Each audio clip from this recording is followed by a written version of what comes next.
Public viewing. I know we'll behave ourselves without that announcement, but I make it anyway. And for the purposes of the record, beginning on my right, could all of the members introduce themselves? Rex Peebles, Assistant Commissioner for Academic Quality and Workforce, Higher Education Coordinating Board. Lonnie Howard, President, Lamar Institute of Technology.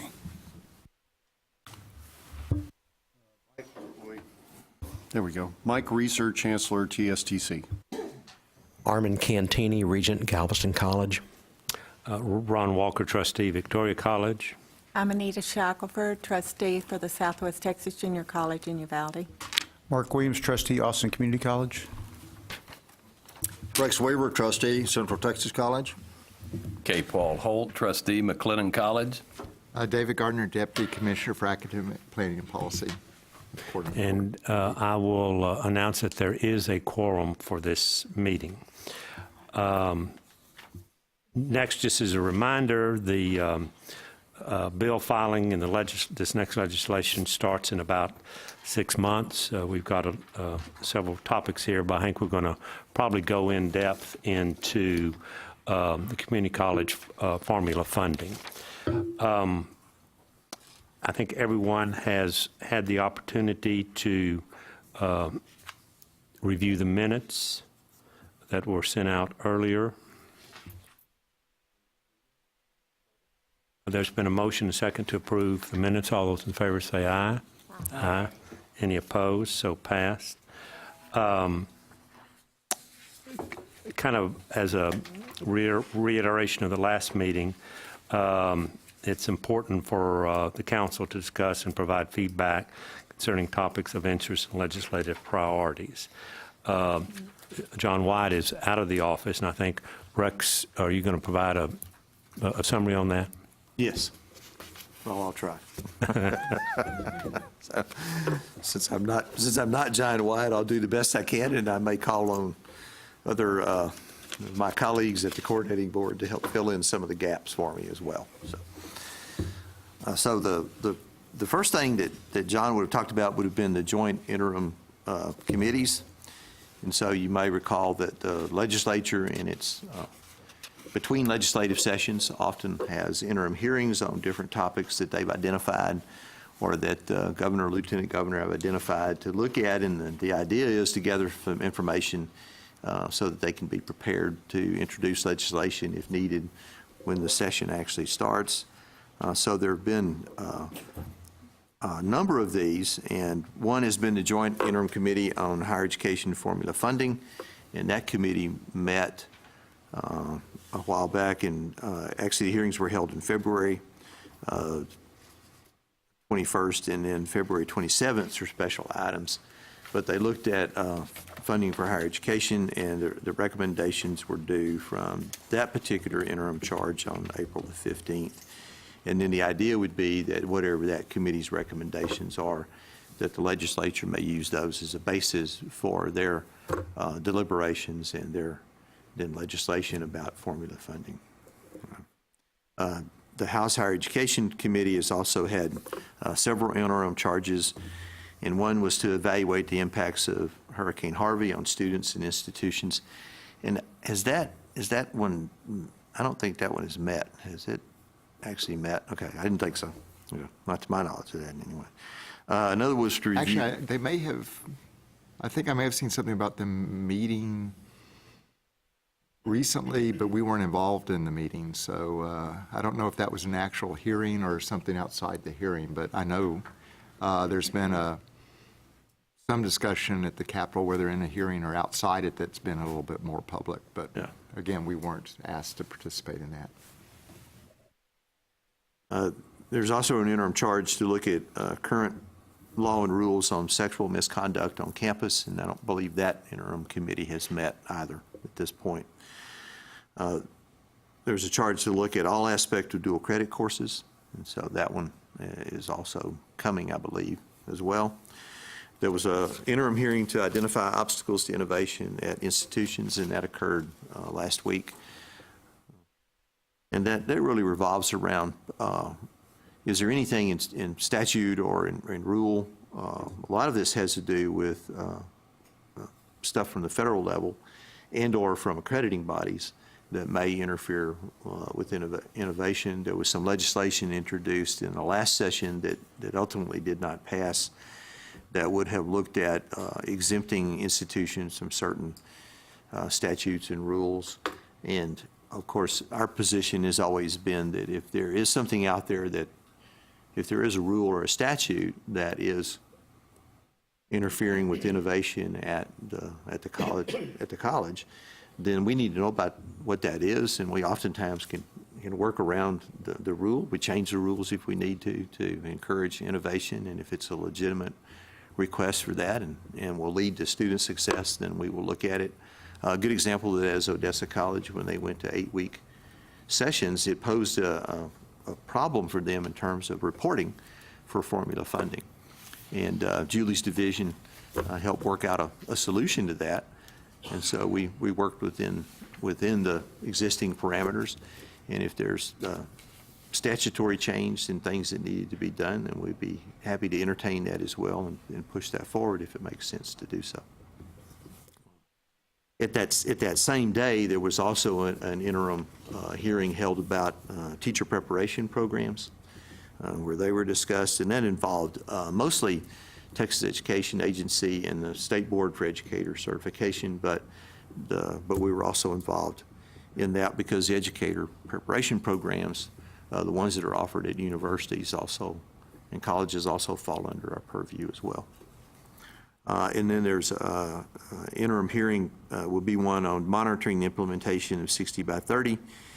And then the one that y'all may be real interested in is also to monitor the progress of Senate Bill 2118, which is the bill that established community college baccalaureates, authorization for those.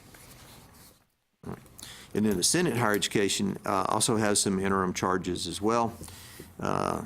And one is about recommendations to promote the transfer of coursework towards degrees. And I'll actually say a little bit more about this as we proceed through the agenda. But you may remember that in the last legislative session, the Senate made a pretty strong push to try to increase the transferability and, most importantly, the applicability of courses that students take at community colleges and at four-year institutions when they try to transfer to another 2- or 4-year institution.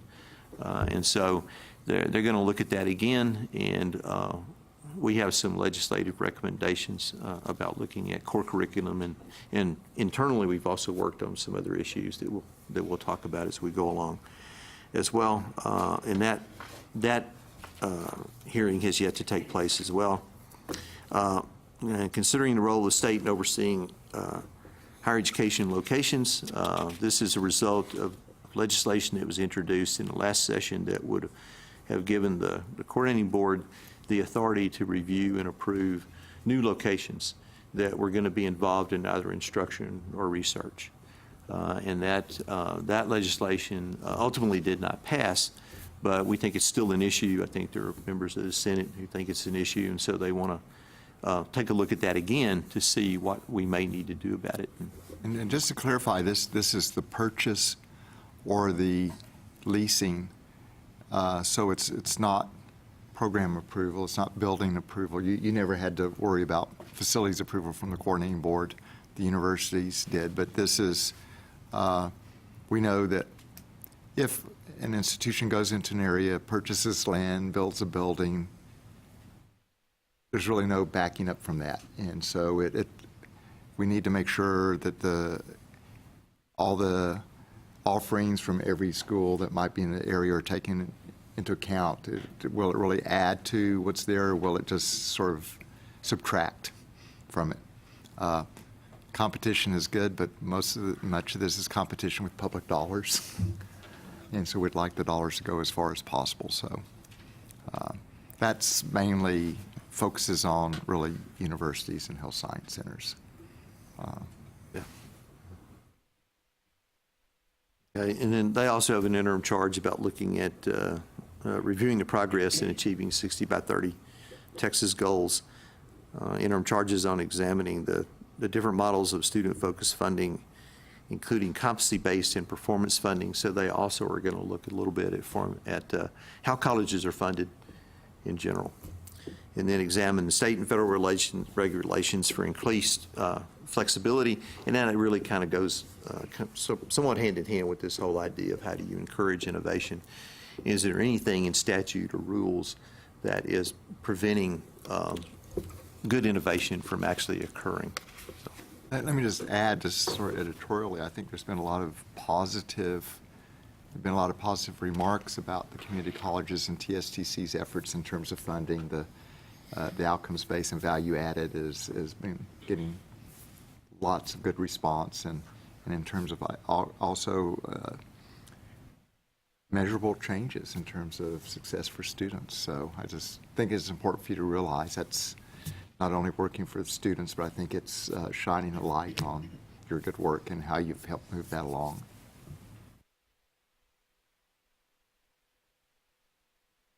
Sorry, lastly, the Senate also has an interim charge to look at dual credit opportunities. So again, and I'll talk about this a little bit more later on the agenda, but dual credit will probably be a fairly substantial issue in the coming legislative session. There are some major studies that we'll talk about that should be completed by the end of this summer that will have some, at least address some of those concerns, and hopefully will have some impact on any legislation that's passed. Want to add something? You may have mentioned, did you mention anything about the governor's request about the Texas Public Safety? No, I didn't. You ought to at least, well, I guess I can start it out. You know, the governor directed TEA to contact the public schools about whether their role and how they were participating. There's a center at Texas State.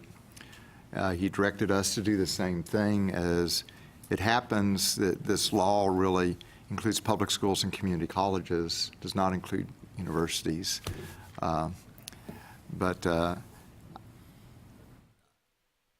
Bill Franz, our general counsel, pulled together a gathering for these folks and included universities in that as well, even though they weren't included in the statute. And we're asked to make recommendations going forward. At this point, I'm not sure if what they will be or if they will be. But one thing I just wanted to point out to all of you, part of this requires an audit of safety issues on campus, and I'm glad to say that there were a handful at most of community colleges who the boards had not signed off on that as yet, and they have since. The governor's office wanted us to point out who had not, and I'm glad to say we didn't have to point that out. So I just want you to remember being alert going forward that you are going to see those things on your campus, and we can only imagine there'll be continued attention on that. And so I just want you to be aware of that. And if something comes more out of this effort, we'll certainly let you know. I know this council from Texas State met in Corpus day before yesterday, and I'm not sure if anything came out of that that's worthy, but if there is, we'll let you know.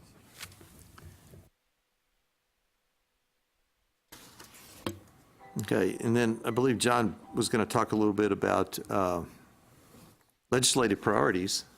And so, of course, one of them always has to do with formula funding and how much money do colleges get, in effect. And so those recommendations have gone to our board and were passed at the April meeting, if I remember this correctly. And it calls for funding increases for projected growth and inflation. It also calls for removing the student success funding to $215 per point, which is a higher level than they're receiving right now. And part of the idea behind that is to fund the performance-based part of this while also maintaining other formula funding, but to really encourage institutions to keep on the path that they've started down about trying to ensure student success and completion. And we know that colleges have done a lot of work. A lot of it comes under the sort of rubric of guided pathways, but they've done a lot of work and made a lot of good advancements in terms of helping students get not only into college, but also out of college as well, and get out of college with a credential. And that has increased dramatically. And so, and we believe that the performance funding piece of this, the student success points, has been an integral part of that sort of shift in philosophy, if you will, about not just looking at access for students, but also looking at their success as well. And so we want to continue that trend, but it also maintains the core operations at the current level of a total of $68 million. So there's, I think it's $1.5 million for every college, regardless of size, that they get to fund their core operations. And we know that regardless of size, there are certain expenditures that you're going to have regardless. And so we want to make sure that they can keep their doors open while at the same time trying to encourage performance as well. So the core operations would remain the same.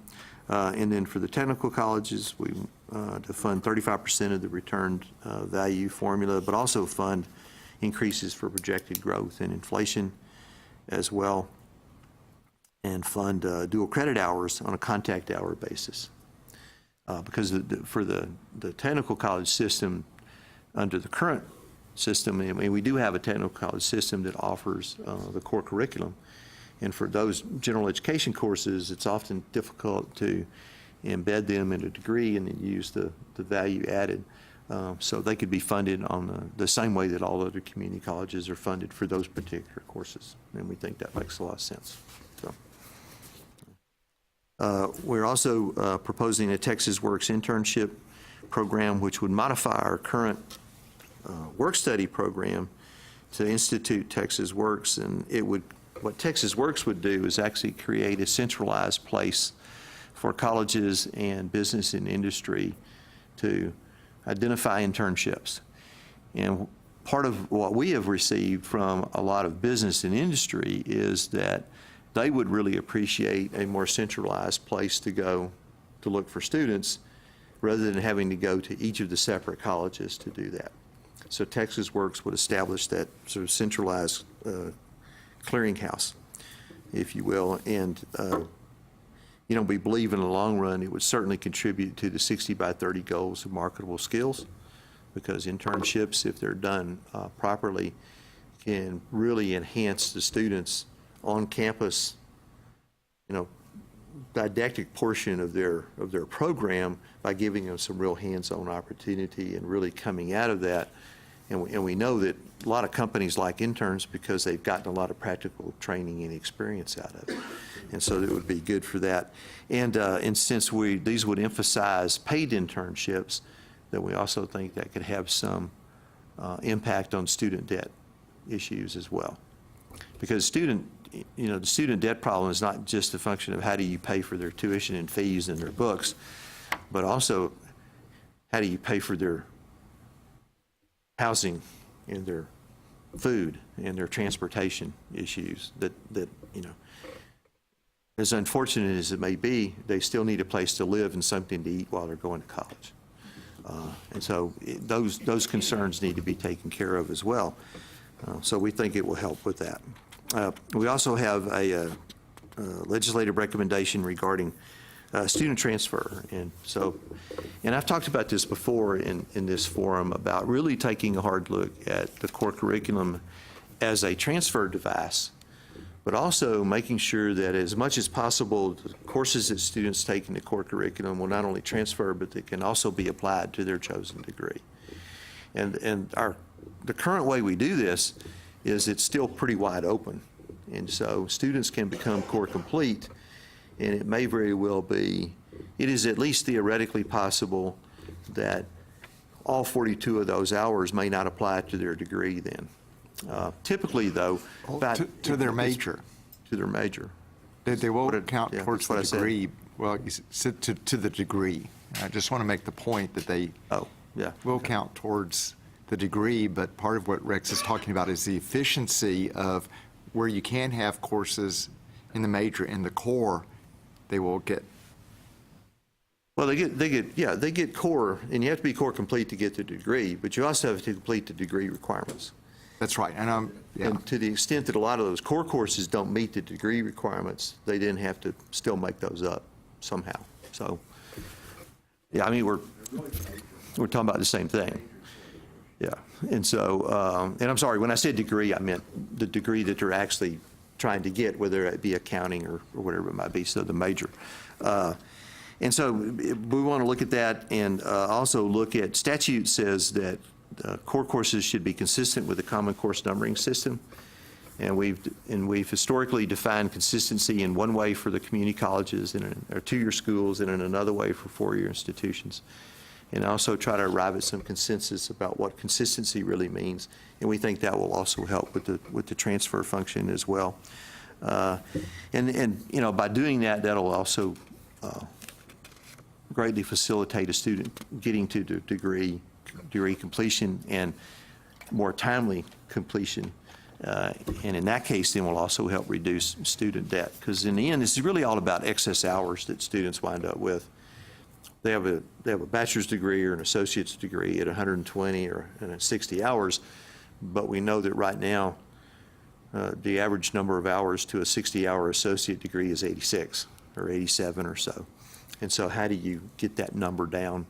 It's about 130 some odd for a 120-hour degree. So how do you get that down to something closer to the actual, about 86? About 130, 30. Yeah. Rex, I have a question Yes, sir. about that. I understand the concern, the Go Board, but I think you need to spin that a little bit better because we've got students who may take a course online from Djibouti, and then they may transfer to Fort Benning, Georgia, and take classes on campus, and then they may go to Hawaii. They may have all kinds of different kinds of colleges in their master pile of credit hours, and they may have switched majors 3 times in the meanwhile. And they may wind up with 120 hours at community colleges and still not have the total 60 required for one specific college or university. So I understand your concern, but I think you got to be practical about it. There are circumstances involved in this that nobody wants to admit. Well, let me add, we admit that. We know that that's the case, but there are too many cases where it could be avoided, and we want to make sure that we do what we can to help them. And part of what we're working on in terms of grad techs is we believe that there are probably some students who have accumulated hours, as you've said, that probably qualify at least for a multidisciplinary degree, and somebody needs to let them know that and help them do that. I would say that in a lot of cases it would be true that because they've done this so many places, nobody's really done a complete transcript review and is able to alert them saying, well, you know, you may want something in this specific area, but you know, we can get you that associate, or if they have more, you know, possibly a bachelor's in a multidisciplinary, interdisciplinary area. And we have those available online as well. So part of what we're trying to do is move forward and develop a consortium of a small number of institutions, potentially to really focus on those students and help bring those things together for them. We understand that happens We're never going to be in a case where everybody completes exactly with 60 hours, exactly with 120 universities, but we want to make that more common than it's not. And there are many people, if you saw our data, that it's not what you're describing. Julie and her staff, with just one cohort, found of students, found 11,000 people with more than 90 hours, some with as many as 400 hours. And they're not all that you describe. And that's a tougher one to crack if they've done that at 12, 15 institutions. But we need to get to the bulk of the students, and because they're paying, the state's paying. And so, but no solution is going to be 100%. So I just want you to know we're aware of that. And I've been aware of CTC for 30 years and the challenge you have, because you do have people all over the world. And that's been the case as long as I've been in higher ed, and presents a particular challenge, I think. And that's why you guys have actually provided leadership in College Credit for Heroes, which has been important. So, but we know that because there will always be exceptions, it doesn't mean that we can't make it more efficient for the majority of people. And that's our goal. I just want you to understand that. Is that fair? Yeah, and it is true that for the student who changes majors, there's really, if you make that decision to move from history to engineering or vice versa, there's not much we can really do about the loss of XX hours, because for either one of those degrees, you need the appropriate training and background, and we do recognize those issues. But what we do want to do is try to minimize, as David said, minimize that as much as is possible. And just an anecdote I always give is something a university used to bring up a few years ago. Was a young woman who was an anthropology major until the end of her junior year and decided to major in business. And so it took her 2, 3, 4 more years to graduate. If I'd been her advisor, rightly or wrongly, I would have said, finish your anthropology degree and get your master's. In business, it'll take exactly the same amount of time, and they'll probably value that anthropology going along with your business, but it's will actually take you further. So part of this is you still have to exercise some judgment in terms of the individual and what's best for them, and at least offer them the option. Yeah. Have there been any specific recommendations developed, or are you still in the formulation stage? I mean, how do you go about putting the policy in place? I mean, there seems to be so much flexibility needed. I mean, are you working on specific standards or specific recommendations? Well, we're currently working with UEAC, which is the Undergraduate Education Advisory Committee, to look at some recommendations for how do you then, through rule or through guidance to the institutions, actually tighten up the core curriculum. They've had some good discussions so far about, sort of the meaning of general education. One of the things to keep in mind is the core has always been, or we've always tried to design the core in a way that it will not only satisfy the Texas statutory requirements for core curriculum, but will also satisfy the Southern Association of Colleges and Schools SACS requirements for general education. And so they've had some good conversations about that, about how to, while maybe making the component area option 6 hours of that 42-hour core, make it more flexible for students, then how do you somewhat tighten up the rest of it, perhaps? And there's been an interesting debate about the component area option, because there's people on the committee who are interested in making it more flexible, but there's also people on the committee who say, but if we make it more flexible, does that not defeat the purpose of trying to make sure that it's also applicable when the student moves on? And so they're having some really good conversations, and we think that after their September meeting, that hopefully they'll come out with some good recommendations, or at least some very good thought for us to then craft more concrete recommendations and legislation about it.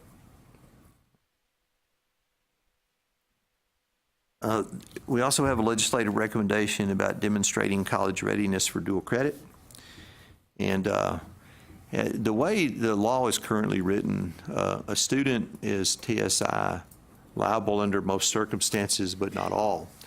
And so we've long felt that if a student is taking an academic transfer course for dual credit, that they should demonstrate college readiness. And most institutions actually require them to do this, but it's not necessarily a requirement by law. And so what we'd like to do is codify this in legislation. Now, keep in mind, this is for academic dual credit.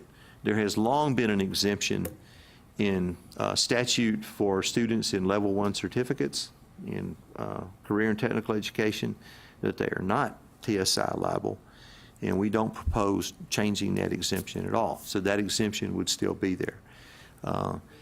Once you move into a level 2 certificate or to an associate of applied science degree or any other associate's degree, then TSI liability takes place. And what we would like to see is that it just be strengthened that for academic dual credit courses that a student must demonstrate college readiness, and they can do that through either the TSIA or through SAT or ACT. And if there's other measures out there, we'd be happy to look at those as well. But a part of that is that, and we actually tried this through Rule a couple of years ago, and got a lot of pushback. And the stated reasons from ISDs in particular about this for being against the change was that students, it was not always easy for them to demonstrate college readiness because the test may not always be available, or these tests cost money, or the funding may not be, especially for economically disadvantaged students. So part of the legislation would also ask that the TSIA be made available, and that it be made available for economically disadvantaged students, so that we can make it available to anybody and everybody that wants to take it.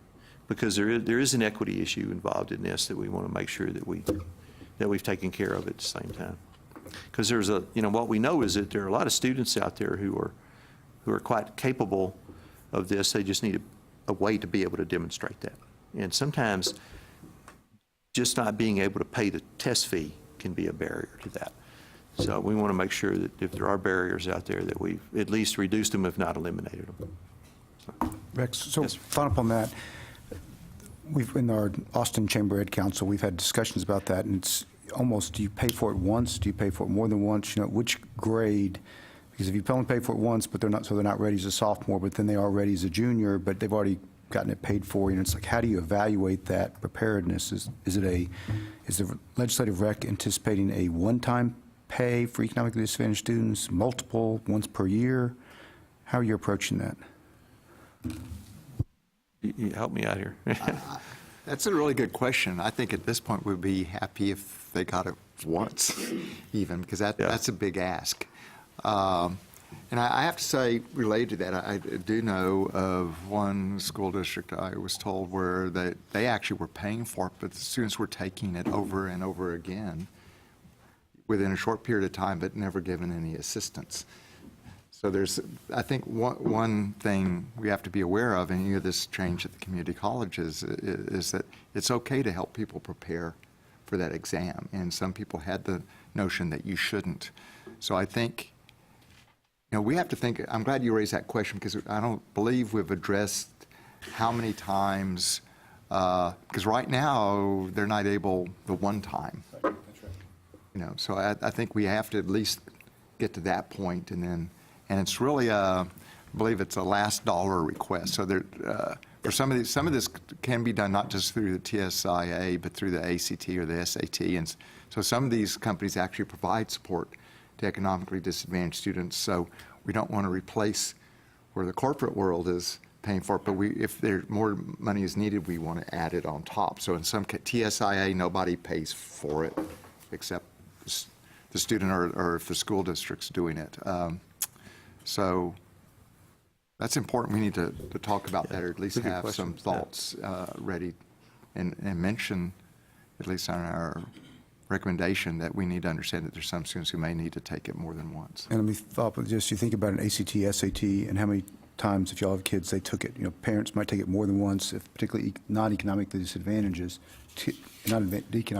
kids, whereas if the economically disadvantaged are focused on TSI, there's not prep. So we think about it, parents can pay for it more than once, but also take SAT prep classes and ACT prep classes. So if we're really trying to close the gap, how do we actually do that effectively if economically disadvantaged kids are primarily focused on the TSI and there's not a prep class, and economically advantaged parents are focused on SAT and ACT, and there are prep classes, and they take it more than once. And I will say there are free prep classes available now online for the SAT and ACT, and I think we need to do a better job of letting people know about that. I've forgotten which company partnered with Khan Academy to make those available, and I think unfortunately enough people don't know that that's available. You can actually register with the SAT, and they will send you sample questions if you have access to the internet every day. And I think that's part of its education to school districts and how they get access, because some families we're talking about may not even have the access to the technology to get it on the weekends or the evenings. So, In some of those cases, their library becomes their access point. But this is I mean, the public library, but every community doesn't have access to that, and some don't really encourage people to use that computer access in the libraries. okay, thanks. Yeah, that's a really good question, and I mean, especially about how many times, because the TSIA does have a pretty decent diagnostic attached to it. And, you know, maybe one of those things where the student takes it once, but they then get some advice around the diagnostic as a result of that. So here's where your weaknesses are, and then help some preparation with that. So there's some really good food for thought there, and about how do we approach this going forward, as David said, about in terms of how many times and when and that kind of thing. So let me put a follow-up. So it's not only dual credit, but at Austin, we've got a big campaign on Direct to College 70, DTC 70, about trying to get more kids into college. So even if you're not taking dual credit in high school, it's are you ready to go to college without having to take remedial classes? Right. And what have you demonstrated that readiness? So it's an ongoing process, whether it starts in early college, high schools, dual credit classes, or just entry into college. Thanks. Thank you. Kind of following up on that, who might be the people that would put together a TSI study guide?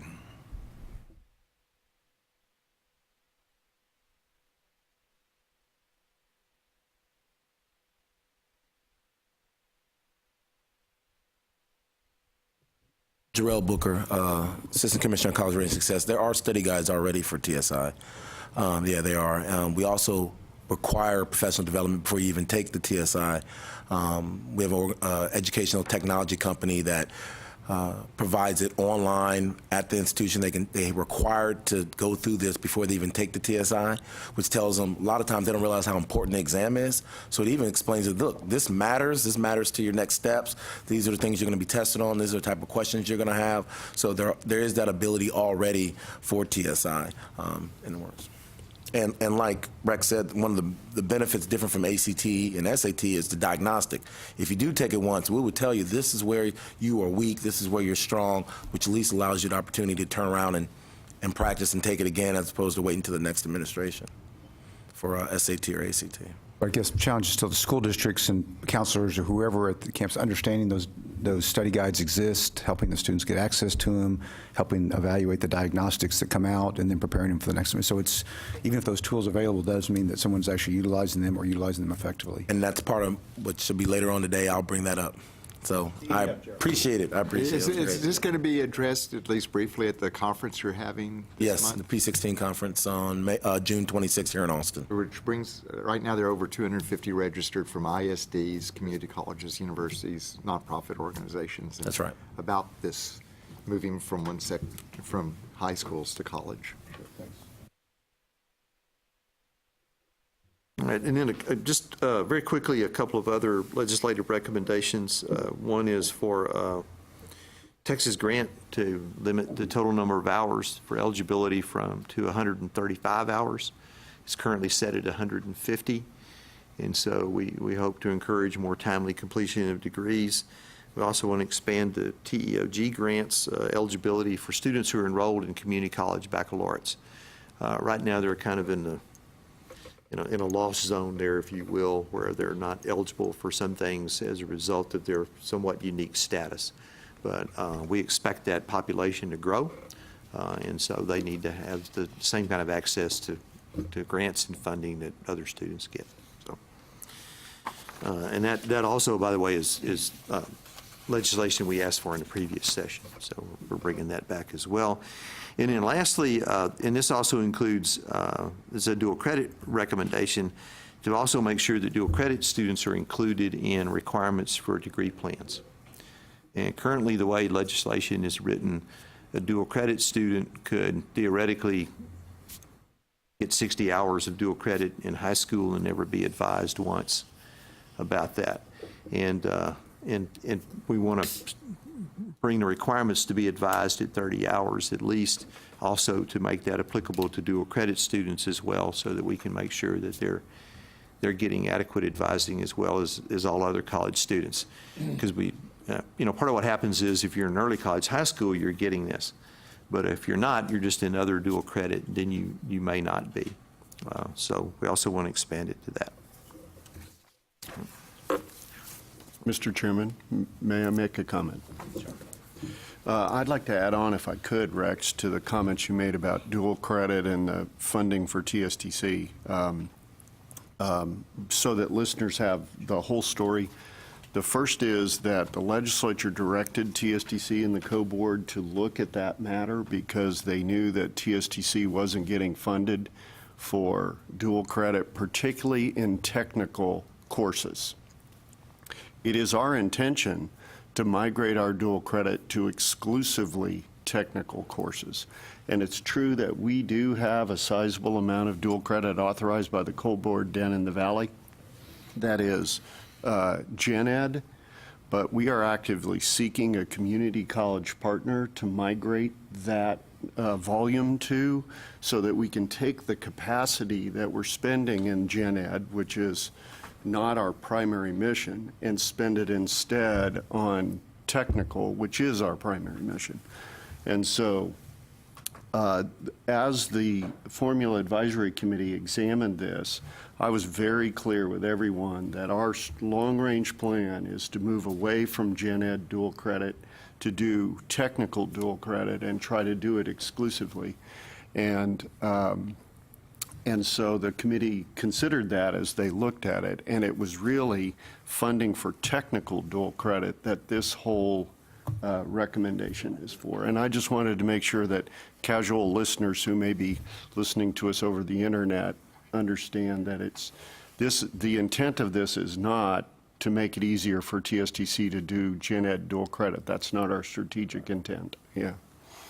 Since you bring up the CTE dual credit, just another reminder that the rules for participating in CTE dual credit are different than the academic, and so the college readiness isn't a factor in that. And publicly, a lot of people don't understand that, and something we need to make sure that people in the schools and parents and students understand.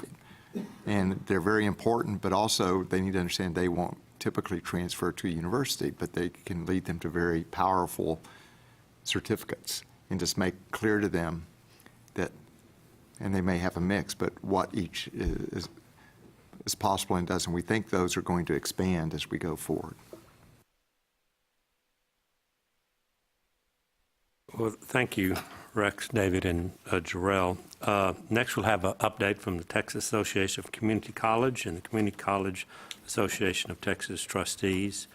Dr. Rose Martinez cannot be with us today, but Jacob is here, and while he is positioning himself, I'd like to publicly thank Jacob and Rose for an excellent CAT conference in Fort Worth.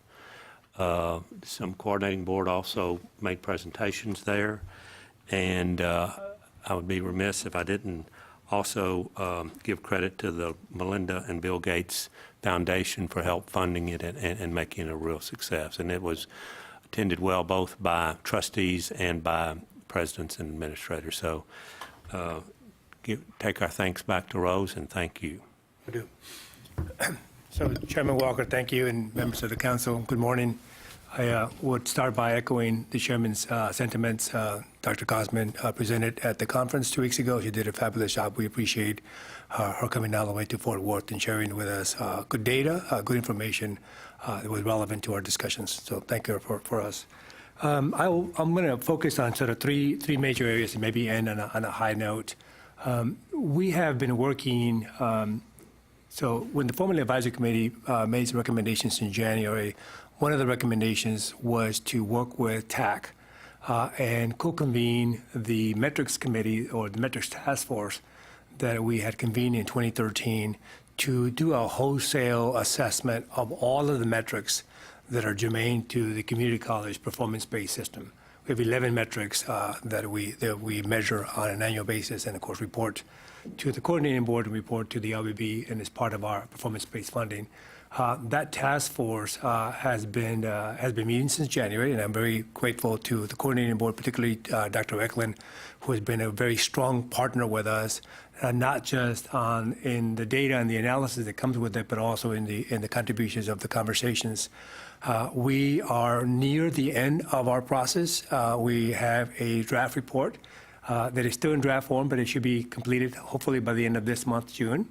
And I would tell you that it's been a really good exercise for us to look at each of the metrics, make sure that they're still relevant to today's landscape. We looked at all of the weights that are associated with each of the metrics. And then when we do finalize the report, we'll be able to present it to not only this body, but the coordinating board. We will be forwarding it to the commissioner formally, because there will be a set of recommendations that will be forthcoming from the metrics committee that will make some modifications to a couple of existing metrics, and then some recommended modifications to the weights that are associated with a couple of those metrics. But that's been a really good process, and we really appreciated the coordinating board's partnership in this. With that, I will say that our board of directors and the CAT board of directors and the faculty association have all signed on to a legislative priorities, a legislative agenda for community colleges. And I would tell you, if I had more hair, you would see more gray on this hair, because that process has been fantastic. But it has been a very involved process, because we have had not only 50 colleges come together on a single unified agenda, but we've had our trustees and our faculties also come together. And that we have done so with 6 months ahead of session has been quite a feat, I think. And hopefully now we begin the process of implementing that process. Top of the legislative agenda, not surprisingly to this group and to the agency, is funding. We have fully supported, fully endorsed, fully embraced the recommendations that were forwarded by the Formula Advisory Committee, specifically for community colleges, and they were adopted by the coordinating board's own board at the April meeting. Both in terms of the top line recommendation for overall community college funding, and then more specifically the recommendations for the $215 per point on performance-based funding. To be clear, we will lead with performance-based funding. We will lead with that as part of our conversation. We are doing extensive analyses now to make sure that we know exactly what the impact will be on an individual college basis, and certainly the work of the Metrics Committee was an important part of that. Certainly, we will ask the legislature to heed to the wisdom of this body and the ask of the overall funding request, but we will be asking them specifically to look at performance-based funding as a way to start that conversation. Performance-based funding has now been in place for multiple sessions. And in each consecutive session, the per-point funding rate has gone down. In the last session, while we did see a nominal increase in dollars in that bucket, because we saw a significant increase in the actual points, we saw a decrease on the rate, I think, of the dollar. I think we went from 175 to 173.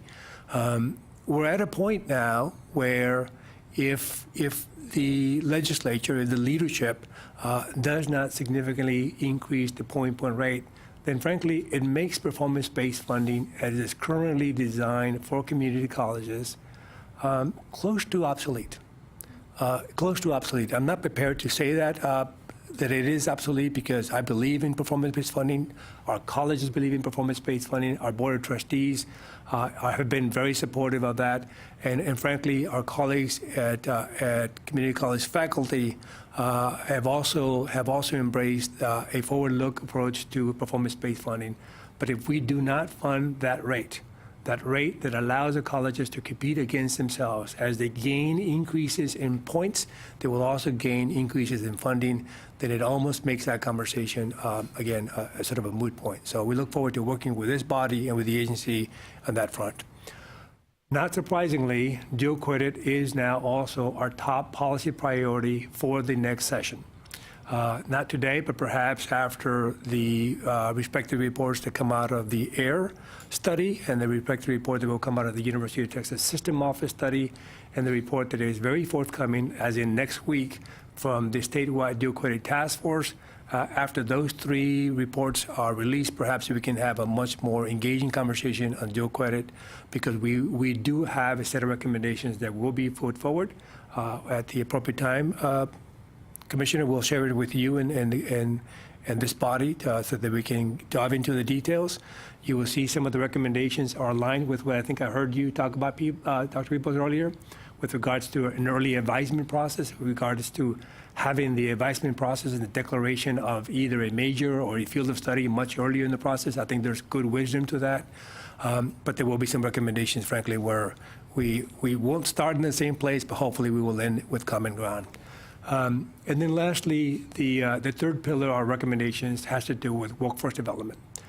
With our partnership with TSTC, certainly we know that there is much room ahead with regards to the level of work that we can do, not just in career and technical education, but just in developing workforce programs across the state. And so we look forward to working with you, Chancellor, and our partnerships in industry and business so we can stand up programs, particularly in our rural parts of the state, where it is very expensive to stand up some of the laboratories, some of the equipment that are necessary for us to be able to do that. So that's the third pillar. And we look forward to working not only with this agency, but certainly our colleagues at the Texas Workforce Commission to stand up the right set of policies and certainly the funding that will make that happen.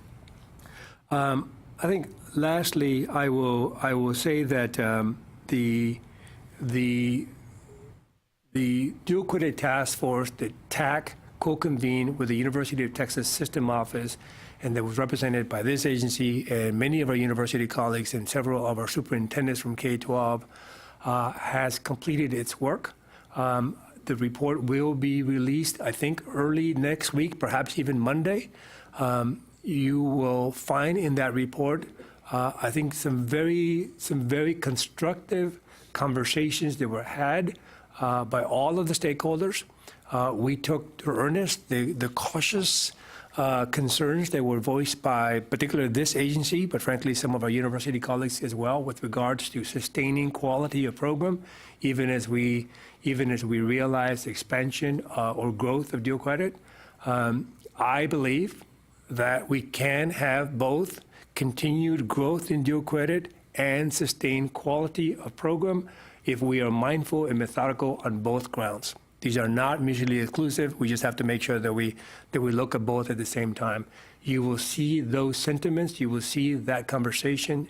I said you will read the sentiments as part of the report that is forthcoming. There will be some recommendations that will be released in that report. Many of those recommendations have been embraced by the association, by the trustee association as well, as part of our process. So it is going to be co-released by TAC, the Community College Association, and the University of Texas System Office. Again, I think it's probably going to be, I don't want to get ahead of ourselves, but it's probably as early as next week. It has a June date on it, and we're in the final, putting the final T's and commas on it. But it's a good report. And then lastly, to end on a high note, I'm really thrilled that once again Texas has risen to the top of the top 10 finalists of the Aspen Institute Prize for Community College Excellence.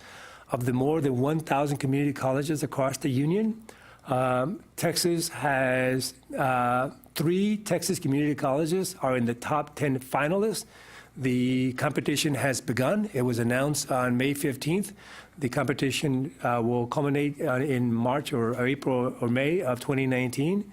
San Jacinto College and Odessa College once again made the competition. And then new to the mix this year is Palo Alto College, which is part of the Alamo Community College District. Texas and Florida have the fine distinction of being the only 2 states that have 3 community colleges in the top 10 finalists. I think it is not just a pride point for us as the Community College Association, but frankly, I would invite all Texans across the state to feel proud that 3 of our community colleges are represented in this very prestigious national competition. With that, Chairman, I'm happy to take any questions that the council members might have. I think our next topic is going to be the dual credit, and it seems like several reports are going to be coming within the next 2 or 3 months, and there's been some discussion that maybe the next meeting, we can discuss that later on, that we just attempt to get the principles of those reports in to have a roundtable discussion. I guess the question to you, do you think you and the University of Texas system would come down and make that report if we can get the others to also? So I don't yet And you have. think that's a good idea to It have is the an absolutely principles? wonderful idea. Certainly, I can't speak to the University of Texas System office, but my partner there and I think that we will be happy to. It's part of the context. It has to be part of the conversation. I think if you look at the work that was done by the task force, and while we did not commission new research and new analyses, but rather just review the existing literature, there was considerable discussion that I think would be good insights to have. If you look at the forthcoming study by the University of Texas System Office, if you look at the recently published study by Dr. Mike Villarreal, who is an associate researcher at the Ray Marshall Center at the UT Austin, and then certainly at the forthcoming study or a draft study that will be released by AIR that was commissioned by the coordinating board, I think those 4 bodies of work should be a good context to a rich conversation about what are the appropriate mix of policies that we should aspire for our state. When that's released, Gary, could you send a copy to each of us? Yeah, Jacob, you'll give me a copy, right? Done. Thank you. Yes. If no more questions, thank you very much. Thank you. Speaking of dual credit, Rex, Yeah, since we haven't talked about dual credit yet.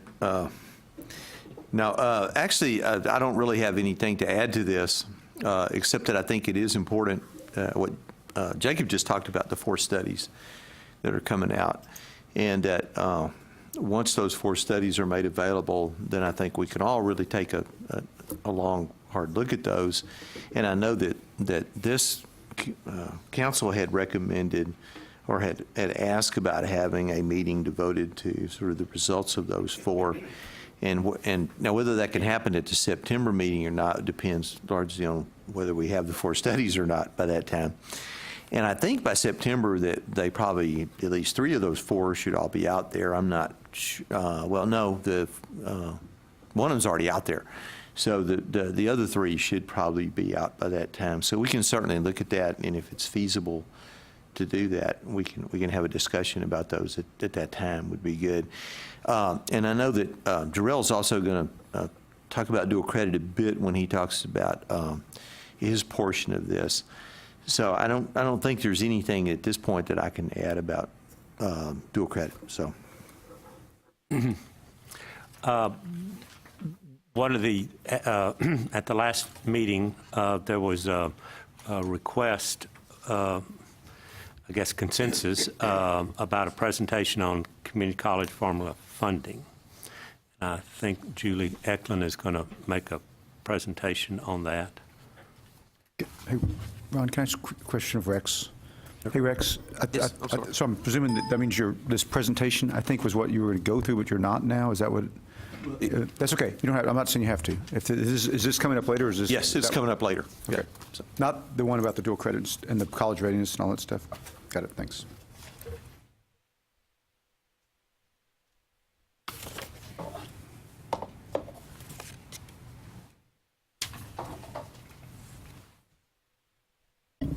Well, thank you all very much for inviting me to do a deeper dive into the higher education formulas. As you can see from the PowerPoint, there's a lot of information to be shared.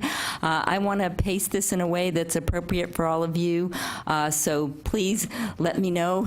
Maybe look incredibly bored if you feel like it's time for me to move on. But I do hope that you will interject any questions that you have as we move through this. I tried to include some information that goes a little bit beyond my my usual presentation, but I am going to be presenting to you what I present to the board as an overview of the formulas. I've emphasized the community colleges particularly, but I have a little bit of information in terms of the other formulas as well, so that you have some background on how they work and some of the differences across the sectors in terms of the funding. We also included a little bit of taxation information. This is not an area that I'm a specialist on, but we do have some information for you, and I have Tom Keaton, who's the director of the funding area in my division, who will be available to answer questions on that material, because I do believe those issues came up. And also Dr. Peebles, having been at a community college for, or at several community colleges during his career, I think may be able to answer some of those questions related to taxes as well. But let's just start with a basic overview.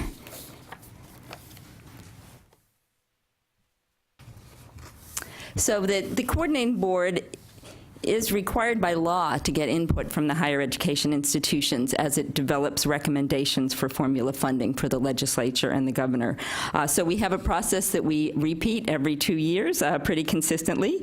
We have a committee that is appointed, and we take recommendations from institutional presidents and chancellors.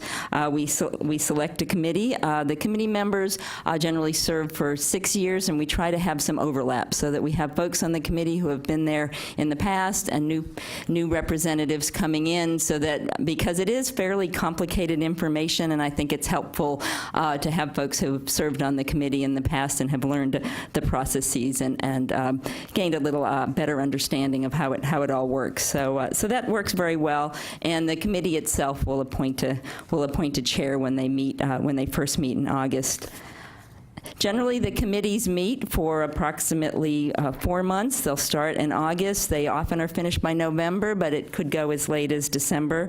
The committees are allowed to have subcommittees, so occasionally we do have some work groups and subcommittees that form. We especially see this with the community and technical college group because we have the 3 different sectors that are part of that group: the community colleges, the state colleges, and the state technical colleges. So I think that works very effectively, that the Formula Advisory Committee comes together, but they also have subcommittee meetings to talk about some of the special areas that relate to just their different sectors. So this slide, again, it goes through the process. So you'll see, in terms of the timeline, you'll see the committees meet. Then the committee chairs present their recommendations to the commissioner. So the committee produces a report. That report is provided to the commissioner, and then the committee chairs actually come to Austin and sit down with the commissioners and have a conversation with the commissioner about their recommendations. The commissioner then considers those recommendations and develops his or her own recommendations, his in this case, to present to the Committee on Affordability, Accountability, and Planning, which is one of our board committees. Those recommendations are presented in March at the committee meeting, and that's the time when I actually do this presentation to provide an overview of the board. And then the committee adopts their recommendation, which then goes to the board in April. So we've just finished this process in terms of the board adopting recommendations. At that point in time, once they're adopted, we actually forward the recommendations on to the Legislative Budget Board and the Governor's Office. So that has occurred, and today you'll be hearing about the final recommendations. Rex did present them when he was doing the legislative update for John Wyatt, so that's something I'll move through quickly when we get to those slides. But again, feel free to stop me if you have any questions as we move through this. So once we send the recommendations over to the LBB, the process continues, and that process now becomes more about collecting and using our administrative data to provide guidance to the LBB in terms of what our semester credit hour and contact hour enrollments look like, as well as what our information looks like in our metrics for the success points. So we send information over for base years, and the base years include our We have a preliminary base year that we run, and this gets confusing for institutions because generally we look at data on a fiscal year basis, which kind of follows the academic year. We look at fall, we look at spring, we look at summer. And almost everything that we do, we're thinking about data in terms of fiscal years. But that's not the case in terms of our formula funding because of how the legislative cycle works. So people often get confused about this process. So that's why we have some detail in this slide about how we manage, or how the base years are configured. So we first have preliminary base years, and so that'll be the first bullet there, where we provide information to the LBB, where we use the spring, summer, and fall data. And in this case, it's going to be for the session coming up in 2019. It's going to be for 2018 for the calendar year. Now, the fall data that we provide will be error-free, but it won't be certified because we haven't had, in terms of when the LBB requires that information, we haven't had time to go through for the full process. But the data that's used for the formula funding has to be error-free, even if other information we're collecting from the institutions is not. And we'll continue to work on that certification process. But again, what's used for the formulas needs to be error-free. We provide it to the LBB in November. Usually it's November 1st deadline. They run those formulas and provide the information to the legislature, and then of course the decisions about what to appropriate is up to the legislature. So the legislature is convened, the House bill or Senate bill are filed in terms of the appropriations bill, and then we run another run for the formulas that actually include the certified summer, certified fall data, and the error-free spring data. So we basically give the legislature the most recent data we have, and of course that goes through the LBB first, and they process it for the legislature. Once the Appropriations Act is passed, of course that will include the appropriations, and we move on from there. There are some similarities among the different formula models, and those are described here. It's a major factor driver for all sectors except the state technical colleges, but of course the community colleges, we have a little over 10% now that's driven by our success points. The formulas are meant to equitably distribute the funds among the institution, and that's a really important piece to remember. It's an allocation mechanism. The higher ed institutions receive lump sum appropriations. They have flexibility in terms of how they spend their funds, so this is not a budget mechanism. Institutions aren't told this is how much money you have to spend for your English department or for your student services. It's a lump sum. There are some restrictions, which I go into a little bit later. In addition to the formula funding, of course, you're probably also aware that institutions receive appropriations for special items. Okay, there are some differences across the sectors. One is that although the community college formula funding is 100% general revenue, the others include GRD, and that's primarily appropriated tuition and fees. There are some other categories that go in there too. This is important, I think, for folks at the community colleges to understand, because sometimes we have questions regarding how much money per for example, per semester credit hour might be appropriated for coursework at universities versus how much per contact hour is appropriated at community colleges. And people will start to think about, for example, we get this question related to dual credit, and they will say, well, here's how much universities are appropriated per contact hour for liberal arts courses, so that's how much they're getting for dual credit courses, versus the amount per contact hours that community colleges receive. And sometimes folks don't realize some of that money is appropriated tuition and fees in terms of the university money. So that can make a difference if you're trying to do an analysis of how much is being appropriated. Make sense? Okay, so let me jump in a little more deeply into the community college formulas. This just has a little explanation of course, the two-year colleges that are included with that group in terms of a formula advisory committee. You can see formula funding is a small piece of the revenue pie for community colleges. This can vary, of course, across colleges, and we do have this information if you would like to see it by institution. And the green piece is what's appropriated. You can see most of it is the formula for general revenue, but it also includes some benefits. The formulas may be used for instruction, operational expenses, academic support, et cetera. So these are allowable uses. And there are 4 components to the community college funding. Of course, it's based on the contact hours, but we do use semester credit hours for the Bachelor of Applied Technology programs, and that will continue on, it's going to be a little bit different when we have the additional programs, the bachelor's programs at universities, but right now for those programs, semester credit hours are used.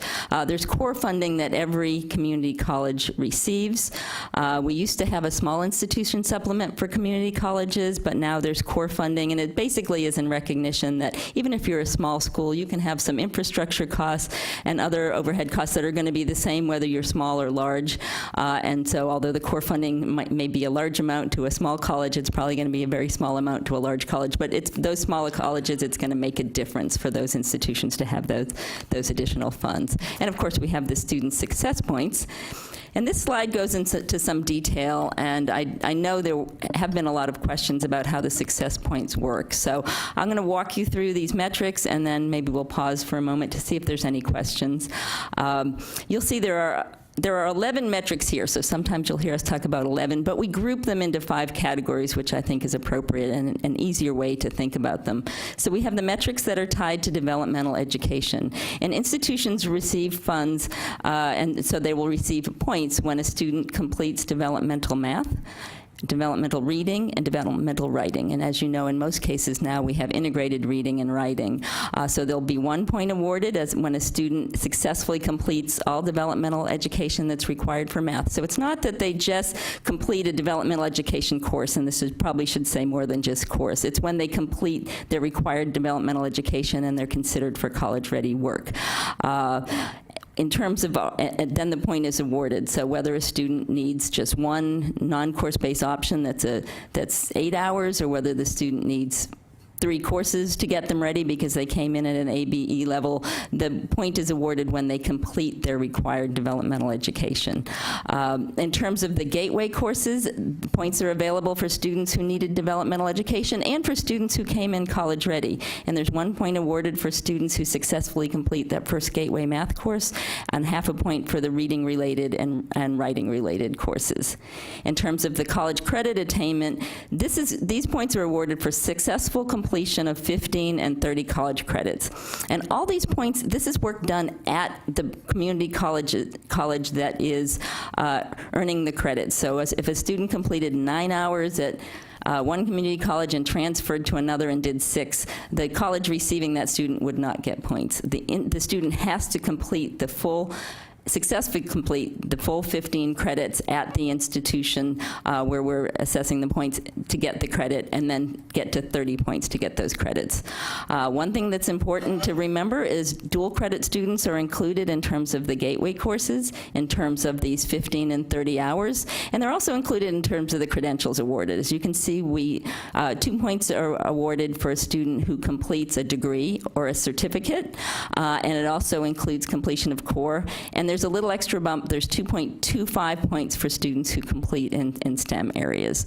And again, dual credit students are eligible for those. And finally, we offer points for students, or the points are offered for students who transfer to a general academic institution, and that does not have to be in the state of Texas. We actually get information from National Student Clearinghouse, so if a community college has a student that successfully completes 15 semester credit hours and transfers out of state, they are awarded success points. But it also, of course, it includes transfer within the state of Texas. This also includes dual credit students. So if a dual credit student completes 15 semester credit hours and transfers, a point will be awarded to the institution where the student, from which the student transferred. So are there any questions about how these work? These are, of course, the points that when Jacob was talking earlier about the metrics task force, they're looking carefully at all of these points, the weights. We do use 3-year weighted averages. That smooths it out a little bit. If you see a little bit of fluctuation year to year, that can happen. There may be some kind of situation that leads to a change. So we do use the 3-year average to provide some smoothing. But over time, we have seen increases in the success points, and especially for the credentials awarded, which has been very positive. I think we're up about 20% since we first started collecting the information.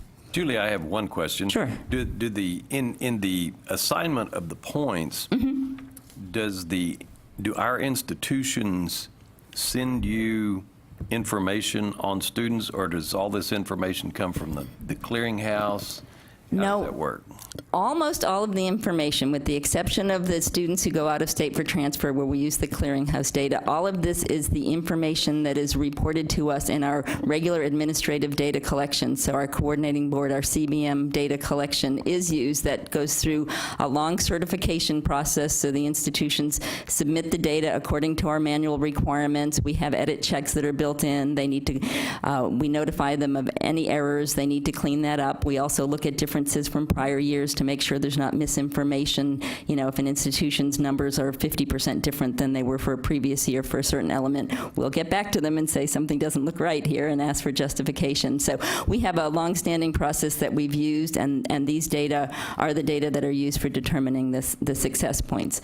We also worked closely with institutions when these were first developed to provide some logic documents, so an institution could actually see how we award the points, and they could go through and look at their own data and make sure they understand who was earning points and who was not. It's a little hard for things like transfer because an institution won't have data from the transferring institution, but certainly in terms of the gateway courses, the 15 and 30-hour completions, your institutions can check and make sure what their data they're reporting to us matches what's coming out, which it should. Let me just add a point. It's important for all of you to know that the coordinating board has had in place a process for many years where we go out of our way not to collect any more information than necessary. And we actually have a committee internally that reviews that. But part of that, what will happen is occasionally we will modify what we are requesting so that it will meet new needs. But there's a lot of, we know that every piece of data you report to us costs money. And so much of our data is built into what was already there because of the formula funding process to begin with, and there's additional data because of Carl Perkins going back 20 years, data they required. So Yeah, I don't believe there was any additional data collection that was required for the success points. As I look through these and having spent a lot of time in these data, I don't believe there was anything additional. In terms of the out-of-state transfer, for a while we had a process where institutions sent us their National Student Clearinghouse data, and that was kind of a burdensome process. So we actually worked with the National Student Clearinghouse, and we are now paying out of our funds to get the data from the Student Clearinghouse so we can do that for institutions. So that reduce some of the burden as well. Yes. Thank you, Dr. Gardner. So, crash quick. Yes. Hi, Julie. So make sure I understand the math. So Yes. I'm going to assume a student that enters a community college in this context stays, let's just assume for a second they've entered college ready, so they need developmental math. They come in, they stay, they stay for 30 hours, enough, they complete or maybe 60 hours, they get an associate's degree, and then they transfer to a general academic institution, not STEM. Is that 8 points? Oh, thank you. I'm glad you were working through that. Okay, so if they completed their gateway courses in all areas, that's going to be 2 points. Yes, it's going to be another 2 points for the credit attainment if they did the 50 and 30. It's going to be another 2 points for the degree because it's not STEM. That's 6, and 2 more is 8. That's correct. Okay, so therefore, if I'm looking, it's like $1,374 for a student. If you took them at the beginning and you took them all the way through and got them to a transfer with 60 degrees, the college will get $1,374. Yeah, it's $171.58 to be exact, or something like that per point. Yes. I used 173. That may not be the right number. Yep. The only way you get the developmental ed credits is if they come in where they're not college ready and they have to developmental ed. So there's no points per se for, you know, so you get a little bit of credit. So 2 times, if you can get them through developmental ed, it'd be 300 and whatever that is, $40 or something. Right. If you can get students through developmental ed wherever they come in. So if they're way behind, a little bit behind, whatever, if you can get them past the developmental ed, is it just a single course, or do you have to get them college ready? They have to be college ready. Okay, so sometimes some students come back, I think, a little bit farther behind, so there's more catch up than just a course. It's Yeah, and I need to correct this slide. I realize this does say course, and I think it meant the full course requirement. So it's and so I apologize for that. Yes, they need to be college ready, and then the institution receives a point if they came in and weren't college ready at the time of entry. And I'm sure you know that when you're talking about the courses, in the regular formula system, they get funding for that course. Right. Yeah, this contact, I was trying to ignore contact Yeah, so hours and all that other and stuff I too. just- Yeah, so Exactly. this is on top of it. Yeah, I was Yes. just trying to get just understand the impact of this particular element of the performance-based That's right. funding. And I think it really highlights the fact that it costs money to move students through development and education. Often those students need extra help, so that it does award, in addition to, of course, the semester credit hour, the contact hour funding, there is the additional funding for helping those students to complete. And so now, at the risk of getting Jacob in the mix here, so when you talk about you may have some recommendations that may or may not change this formula approach today, or that, are we thinking this would be the formula we'll be going into for the recommendation for next time?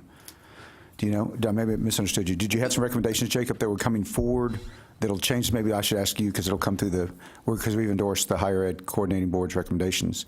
And maybe you're going to get to that, so I don't want to change it yet. So if this particular thing is the formula, and it goes to, we would just basically, same formula, but we're going to 215 instead of 171, and you're probably going to get to, is that a migration or is that a immediate jump in a quantification of how much more money that we're asking for, right? And does the bucket get larger? Yeah, Yes, that's what I'm trying well, to and get if to, the yeah. bucket gets larger, that of course there's a couple of pieces going on here. Of course, it's up to the legislature to decide how much to appropriate per point. If there were recommendations, I know that the metrics task force has been talking about a few of these areas, and maybe, thinking about the weighting or the definitions a little bit. So there could be that there may be eligibility for more points or slight differences there. So certainly the overall bucket in terms of how much funding is going to have to do with the legislature and what's per point, but there might be some slight changes in who's eligible and the amount of points. So Jacob, so now this one Yes. we get to. Is there I don't know which one, is there benchmarking, I'm not sure I want to go here, but I'm going to go here anyways, that allows you to look at, because you said the per college data may be available and some of these things, that allows you to look at colleges by each of these categories and, where maybe student enrollment or some benchmarking that allows to say, are there some of us that are doing a much better job of getting students through Gateway but not getting them to attainment, or something that allows us to say, where do we need to focus our attention as we're trying to redesign sort of how community colleges are functioning? Well, we've published the information about points by institution since this began, and so there's detailed information online, so you can look for each institution in terms of how they're doing for points. And I think the institutions really do use this information to better understand student success and where students maybe, where they might have some issues in terms of their pipeline. We also have been working closely with TAC lately and running a lot of different analyses of success points and looking at sort of how students are doing as they move through the pipeline as part of the conversations around, should there be some adjustments. Because it's nice to get the money, but it's also nice to get the diagnostics of where do we need to, some institutions maybe need to focus more on others. We get them halfway, but don't get them all the way, or they're doing a great job of finishing, but for some reason it's the front end. And how do we use it to make us better? Absolutely. I know something we were in recently was trying to look at how many institutions had students that were ready but didn't get to those 15 hours. And then look from the 15 to 30, and how many students do you lose at that point who we don't find at other places? Kind of look at the points where students are leaving. The nice thing that we can do at the coordinating board is we can track to other institutions. So if an institution is dropping off the radar at one community college, they might be showing up at another or at a university as a transfer. That's a very different story than if they're not showing up anywhere. So we've run a lot of data to say, hey, here's students where we're not finding them again after they complete, say, 9 hours or 12 hours. So the success points have actually helped us to really think about the pipeline and look closely at data about students as they move through. And so we've done a lot of different breakouts of these populations, of different populations as they move through as well. Thank you. I think your point is very important in terms of the institution using it as diagnostics, because we can do it, but if you guys aren't looking at it, it doesn't make the same difference, because you actually are the ones most directly concerned about your students. So And part of it is we only know what we know. can help with that, Yeah. let us know. So we would know what we know, but that's why I was looking at Jacob, because part of it would be looking at the institutions across the system and saying, do we have some ability to also diagnose that and say, here's how we're best practicing and helping all of the colleges to potentially look at that. And so it doesn't mean it's maybe more rhetorical, but it just seems like that's an area that's sort of that benchmarking between all of us to figure out how do we get better Because we're going to know what we know, we can look and get better, we can think we're doing great, but if our peer institutions are actually doing substantially better than we are, faster than we are, what are they doing differently than we're doing? And Julia, is there going to be some opportunity for the community college accountability system when they get together? One thing we're trying to reemphasize with our accountability groups is institutions to look at each other at those meetings and say, well, what are you doing that's helping you do a little better than us? And so we're going to try to encourage those conversations. Encourage those conversations at those meetings, because there are things to learn from each other. And you're right. You could be doing considerably better than you were doing before, but look at another institution with a similar profile and realize, well, they found something we haven't found, and sharing is very important. Okay, that's great. So I think that group can help as well. Yeah, they've been very helpful. In fact, we've just at the last series of meetings that we had this spring, we've started something new where we're trying to look at institutions that have improved the most over time, and it could be institutions that were doing very poorly that might not show up if you look at accountability data and say, hey, who's doing the best on these metrics? They might not show up there because now they're in the middle of the pack, but they show up in terms of, wow, they've really made a change and they've really improved their performance. So we've tried to do some analyses to highlight that and then ask those folks to talk about, hey, what are you doing that's made a difference, as well as including the people who are sort of at the top of the pack for different metrics and saying, what is it that you've been doing consistently that has allowed you to perform so well on these particular metrics. Okay, sorry to belabor that, but thank you very much. Jacob, your name was mentioned a couple of times. You have any comment on that? Yes, please do.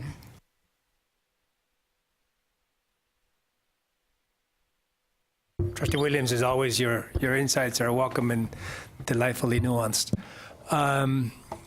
We had not, past tense, had not intentionally done benchmarking with regards to Success Points performance. We have and do continue to publish by college, aggregate point accumulation, and then by metric point accumulation. However, we have an opportunity to do exactly what you are suggesting, and I think that's begun. As you know, 46 of the 50 public community colleges have engaged this national framework called Guided Pathways, and I know you know this because ACC is certainly at the front of the line of that. The Guided Pathways reforms that our colleges are engaging right now are requiring our colleges to do wholesale assessment of how we onboard, matriculate, and graduate our students. Transfer included in that process. We have asked our colleges to self-assess where they are in their readiness to engage the Guided Pathways work. And we have developed 4 cadres, not cohorts, but 4 cadres of all of our institutions through their own analyses of their own data with regards to the readiness for that. We could publish the Success Points performance by metric, by cadre, as a way of allowing some level of benchmark. Each of the colleges reports to us key performance indicators with regards to the practices that they are engaging in at their individual institution. We are doing a crosswalk as much as we can because we cannot have, this is not a randomized controlled study by any means, and so we can't certainly indicate any kind of cause and effect, but we can do some level of crosswalk between the KPIs that the institutions are reporting and the 11 metrics that they are also reporting simultaneously on Success Points to see if there's some level of diagnostic that exists there. At the end of this process, we are going to be able to report to each of our colleges where they were on each of the metrics before the engaged Guided Pathways and how they are coming along with not only with the KPIs that are reported by the individual institutions, but how they are progressing on the 11 metrics. To the credit of my predecessor and the 2013 Metrics Task Force that designed this thing 6 years ago now, or 5 years ago now, the beauty of the metrics process is that all of the metrics really are interconnectivity. You cannot get a point or a half a point in the following one unless you succeeded in the predecessor metric. And the beauty of that is that we can then allow the individual institution to focus in the areas where they have the most trouble, where they have, frankly, the biggest leak with regards to the students not performing. And then you did talk earlier about some of the forthcoming recommendations of the Mentors Committee. One of the issues that we seriously considered, and there will be a recommendation, I believe, I want to get ahead of the task force, is to weight the completion metric This completion includes transfer and graduation or conferring of degree or certificate to weight it for those students who began the process not college ready. So for the students who were not TSI complete and were then college ready and then did earn the 15 credit hours and 30 credit hours and then earned a degree, we are considering a recommendation to increase the weight for the students by 50 basis points. And so that gives the college both a financial incentive to make sure that the students are continuing to progress along the ways. If we got them college ready, that is fantastic, but let's get them all the way to the finish line. Does that answer your question? Yeah, it does. It's great, because I think, and I want to make sure when you use the word publish, I'm not looking to publish it for criticality or punitive or, accountability, but really constructive, more internal, like how do we actually use that to get better? And how do we share that and make sure that people are focused on these things, which it sounds like that's great. And so thank you. And I actually had one more follow-up. So given the 60 by 30 plan, some of that is to go to work, right? I mean, it's they want to be employable. They have some sort of certificate, they have a credential, they have marketable skills, they can get a job. And the last 2 points are really just a transfer to an academic institution. But a number of our students are obviously good, and we're trying to prepare them so they can get a job. Is there any weighting or consideration for, I know it's hard to measure because it's not an academic institution, maybe higher ed coordinator, but ultimately that's the 60 by 30s, right? Where they go through a 2-year degree, 4-year degree, they actually have they have a skill, and they can get a job. But there's not necessarily a weighting, and I'm not sure how it works for you, Mike, but it feels like a lot of this that's the culmination, whether they come out of the 4-year or they come out of the 2-year. If they can get a job at which they can be self-sufficient, employable, marketable, but there's not so we can finish the credentials awarded, but that doesn't mean that they necessarily have been viably employed in a self-sufficient way. So is there some way, or what consideration has been given to that, if any? Because that's my impression of 60 by 30 is that we want 60% of people to be employable and viably employed in Texas with the post-secondary credential.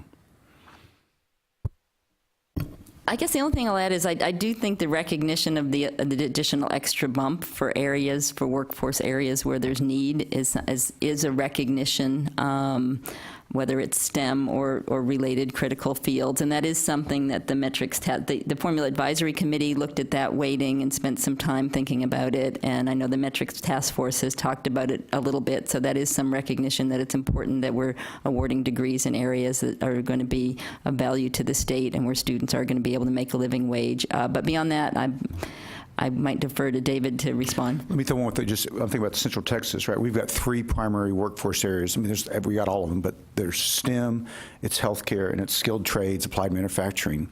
But I'm not sure all those would fit, it's tech, and I'm not sure if they all count as STEM or something else, that, it's tech jobs, but a lot of the things that we need to employ in Central Texas are those 3 spaces, and we've got a lot of effort focused on those. And so if we're meeting the needs of our regional economy, we're preparing people for that, just sort of how does that get factored into success points? I know at the end of the day, there's not a lot of money we potentially are talking about, but part of it is, are we meeting the needs of our region? It is a statewide analysis, and I think it would be prohibitive to try to do a regional analysis because they're so nuanced and changing so much. Well, one general statement, and I think you have to, and I think you're aware of it with success points, you need to be careful about adding. You need to, because the more you add, the less relevant every point is, and so I think you have to be cautious about that. We certainly want people to be employed. I think if you were to have something like that at some point, you'd have to make sure that it's a job they didn't have already, which complicates it. And in terms of 60 by 30, I think you're right in terms of the overall statement, but in terms of, our 4th goal focuses on actually what people are learning relative to their debt, not specifically whether they're employed or not. But it's worth talking about. But I think there's always the urge to add something else that is important, and I think you almost have to think about subtracting something when you do that, simply because if it doesn't have much weight, and we're not ever going to have as much money as we'd like to have. So I think that's something for everybody to discuss together.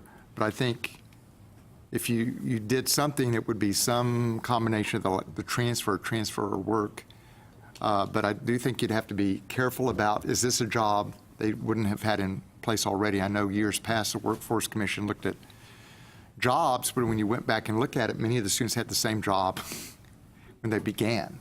It doesn't say it's not enhancing it. So like everything, you have to talk about it a lot, but then we do have the issue of,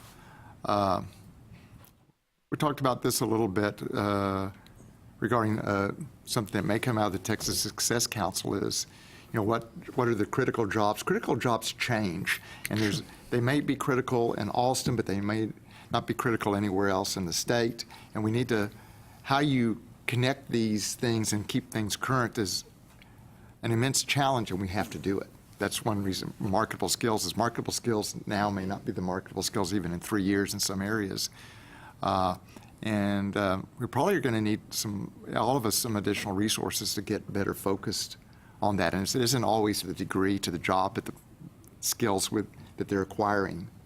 So I'm not proposing to make any changes now. It's really, we got a dozen years to get to 2030, but I think it's something we need to think about over the longer term. Yeah. What does success look like? And student success may look different than just purely an academic success. Sure, at the end of the day. sure. And that's why we talk about marketable skills, and it's why we talk about debt, and because people need to be able to make a choice for their given career or beginning career that's not based strictly on their debt. We want people to do jobs that may pay less. I mean, you have very good programs in child development, for example, that they don't pay much at all, but we still need those folks. We want them to get out as cheaply as possible. So I think we're all aware of those challenges, but my one caveat is be careful about adding. So I would just add, I mean, certainly, trustee, community colleges, we're responsive. We're responsive to local workforce. We're responsive. We're agile. Our colleges, on an annual basis, are assessing the programs, making sure that those that are relevant are robust, and those that are not relevant are assessed and then put aside. And so I think the metrics committee did consider the possibility of adding a metric.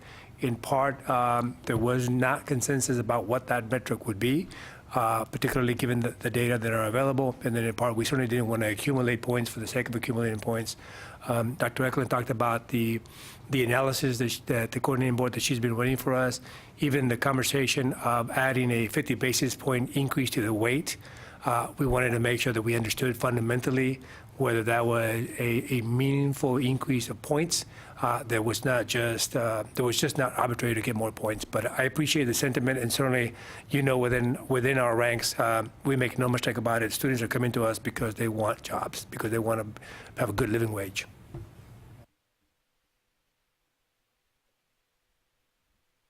Great question. These are things that you're here for, so I don't want to discourage you guys from bringing these things up. It's really critical. Just procedurally, we've been going an hour and a half. Does everyone want to keep on going? Okay. Okay, and I'll try to keep it brief. So this provides information about how the contact hour funding actually works. This, of course, the legislature decides what is going to be appropriated, but the formula allocates those appropriations. In this example, the community colleges have 291 million contact hours in the base period. They're the number of hours that the students take in class, of course. So the recommended average funding for the contact hour formula in this example is $5.49 per contact hour per biennium. So if you take the rate, $5.49 times the number of contact hours, 291, you get the level of funding that's recommended for the biennium. So one thing I think it's important to remember is the base period is 1 year worth of data. It's not 2 years, and I think sometimes people in institutions don't understand. It's 1 year of data, but then you can see it's the average biennial funding rate is $5.49. So you want to half that if you're looking at what's being funded for 1 year in terms of the contact hour. Okay, I put this together just for all of you. This isn't something I normally do, but this is a little behind the scenes in terms of how, once the funding is appropriated, what happens here in terms of the allocations. So there is a 10-month payment schedule that is set based on law, based on the education code. And then what we do here is we create the appropriation allocations for the community colleges, for the contact hours, the success points, and the BAT. We assemble the head count and property tax collection data, and the property tax data is just to determine if what months the institution is going to be receiving their payment, which 10 months, and that's why we call it 10 pay, because the payments go over 10 months. Then we complete the total appropriations in terms of the 10 pay schedule, and we provide this, so it'll include the core, contact hours, success points, et cetera. We provide that. We route that information for what the payments are going to be to the institutions, and we allow a couple of weeks for institutional review. We try to do this with as many things as we can in my division. If there's numbers going out there, allocations, we want to make sure institutions can take a look just to make sure everything was done appropriately. And again, of course, it's based on the appropriation, but we provide detail for institutions to review. Then we create a contract within our internal system for moving money, and the contract is activated on September 1, and we create invoices for each of the community colleges so that we can then distribute the money. Pretty much all the institutions except for two get 10 pay for all months except for January and February, and this is something I just learned in putting this together. It's because basically the property institutions are receiving their property taxes during those months, and so the additional funding isn't necessary. I think that's probably, Tom, a simple version of how it works, but that's my understanding. But if an institution has fewer than 2,500 students, and if their tax collections are under 300,000, that means they'll include payments in January and February, and they won't get payments for the last 2 months of the year. So there's some behind-the-scenes work that happens with all of this, too. I'm not going to go into detail about how the two-year college process works. I apologize in the interest of time, but we do have some information here. There are some things that are similar to the community colleges, some things that are more similar to the universities because of the nature of our two-year state colleges. The space model is part of that because there aren't local property taxes that are received, and also you are appropriated your funds directly, so we don't have a 10-pay process in terms of those two-year schools. And then this is some information regarding the cost study that we do for the community colleges and the two-year and the two-year colleges. Correct? I'm going to look at.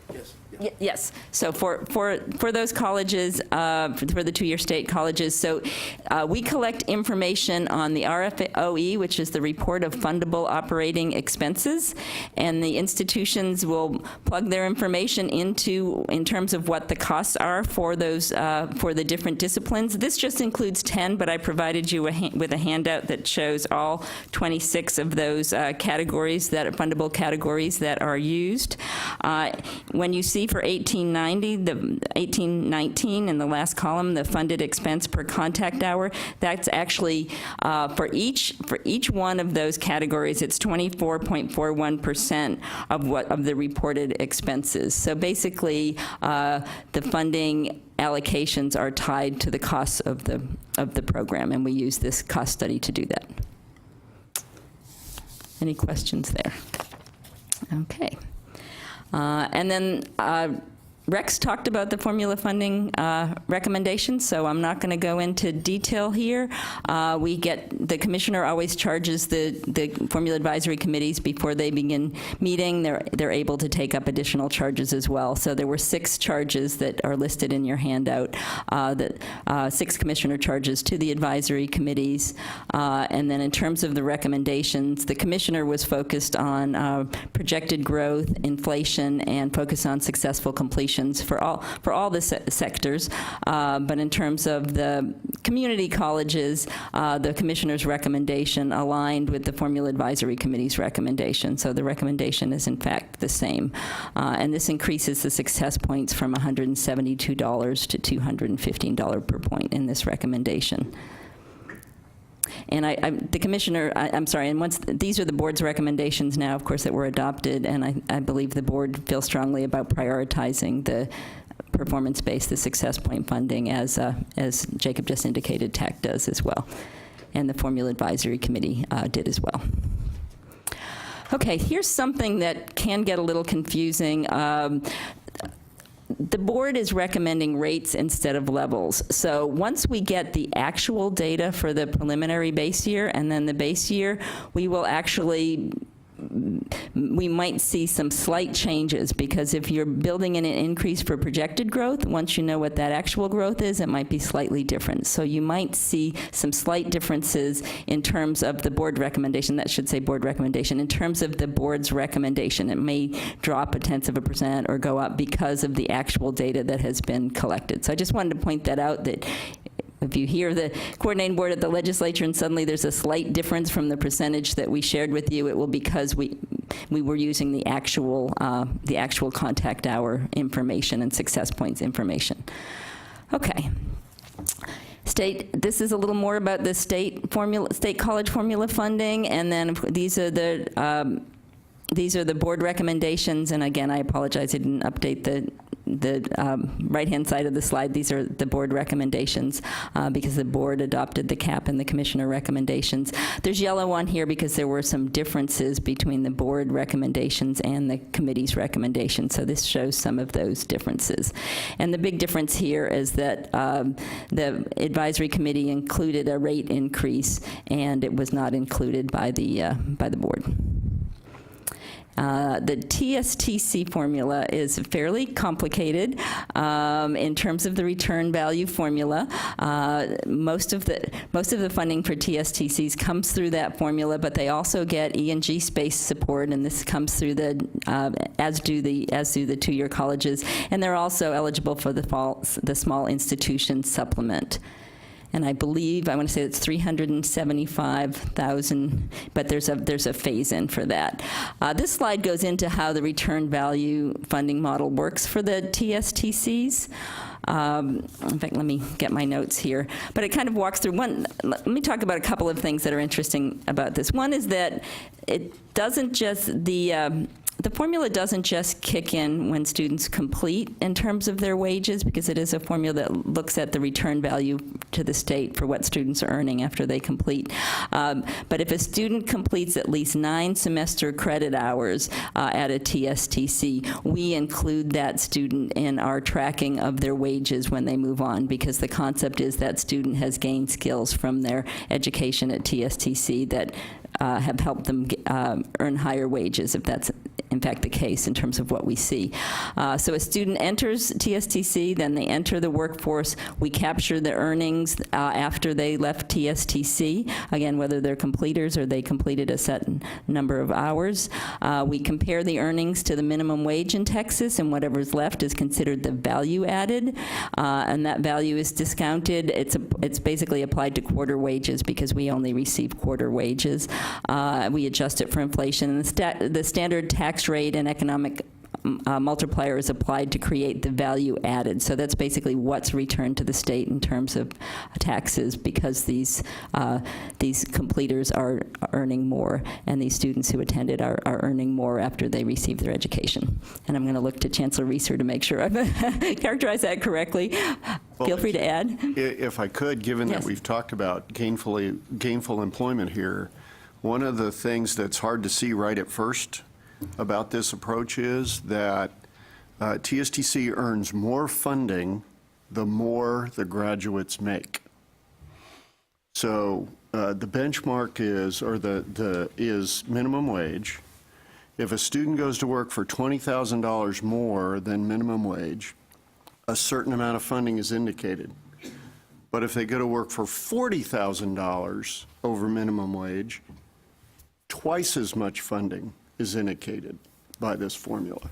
So a good way to look at this is TSTC is paid a commission based on the earnings that our students get for the 5 years after graduation. So we operate like a placement agency. Yeah. Which is why, if you look at our program mix, for example, for the past 8 years, you'll see that we've aggressively sloughed off some programs, grown others, and started others, all with the intent of making sure that whatever we offer yields a really good paying job.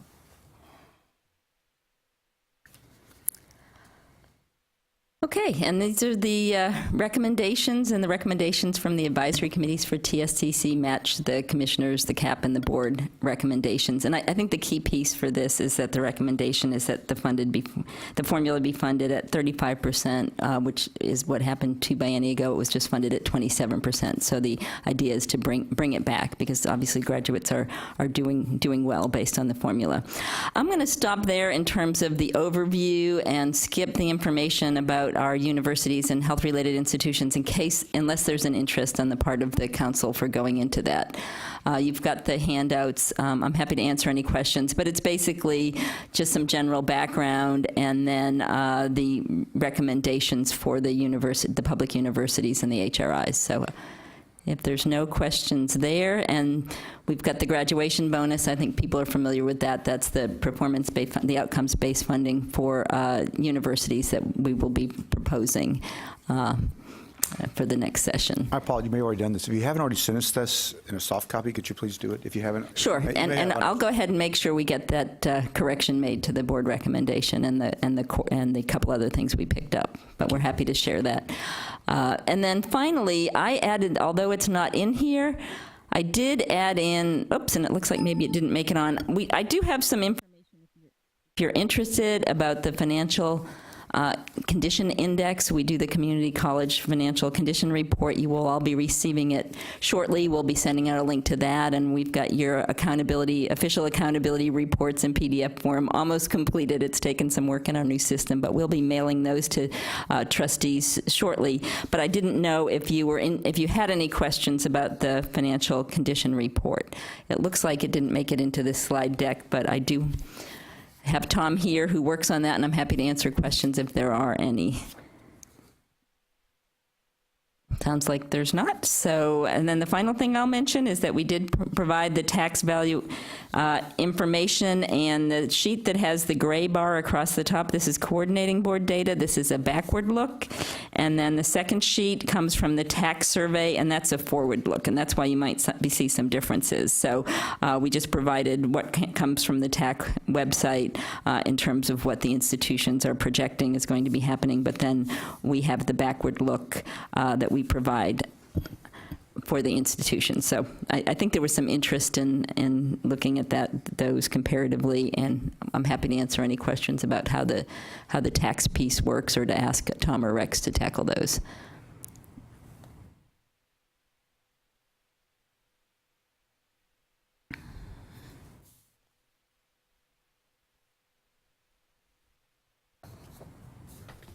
Well, thank you very much. Sounds like you're good. Okay. It was. Thank you, and feel free to contact me if you have any questions about formula funding or anything that we discussed. Yes. Next, we'll hear a report on transfers and fields of study. It's one of the issues that we wanted to bring up.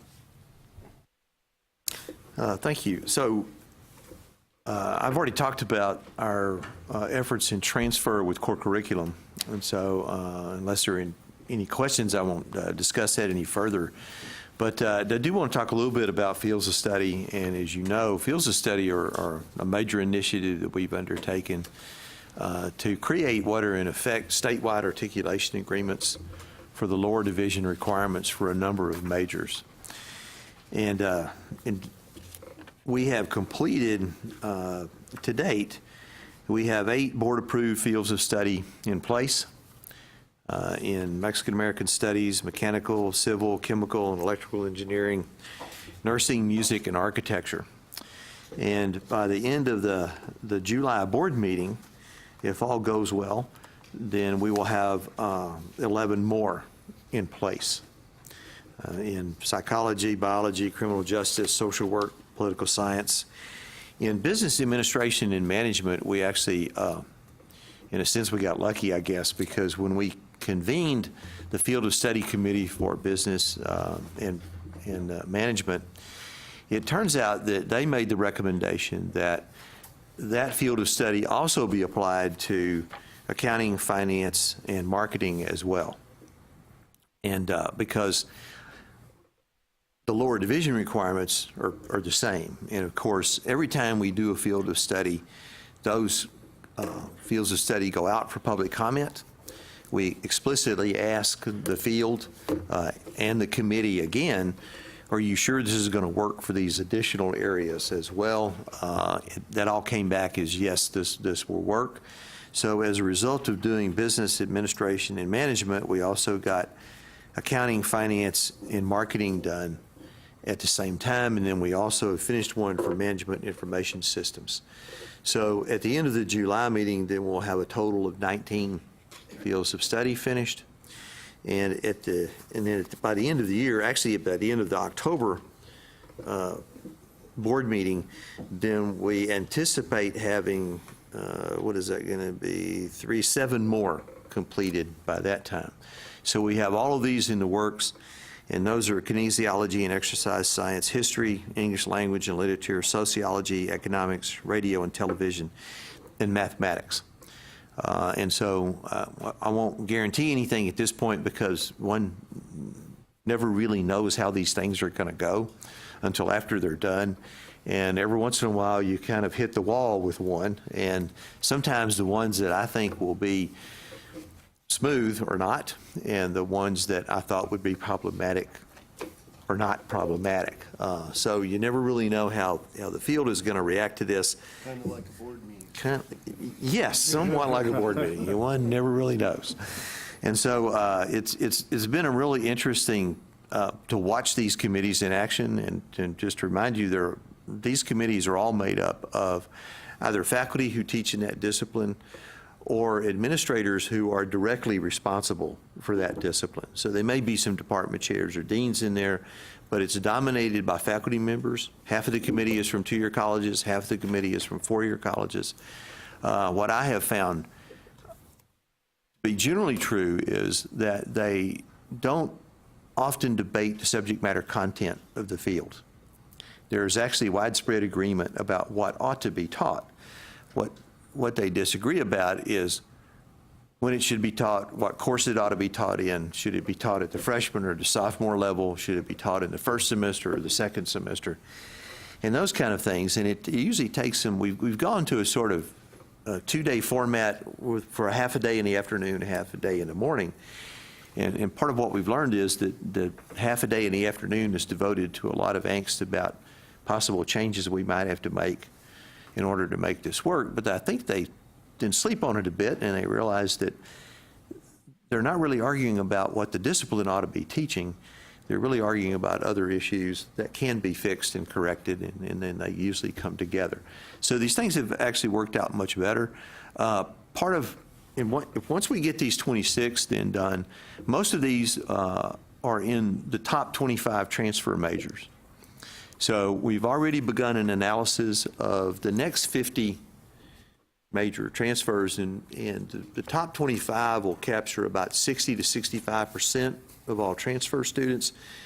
And what we've discovered is in looking at that next 50 is that the next 50 will capture probably 90 to 95% of all transfer students, but then some of those, the number of transfers actually winds up in the single digits. And so is that really worth the time and trouble of coming in? So we're doing a little analysis about how far, how much further down do we want to go from the top 25? Is it the top 35 or the top 30 or the top 40? And we'll take a look at that and try to capture as many transfer students as we can. But then we're also going to set up a process whereby all of these can be then reviewed and revised on a regular basis as needed. We also respond to the field if they say, for example, mechanical engineering may be brought back sooner than a 4 or 5 year regular schedule, because we've heard some comments from the field that they might want to take a look at this sooner. And if the field says there's changes that need to be made or something has happened in their discipline that has caused major changes, then we'll bring these back earlier for committees to look at again. And we'll also respond to the field.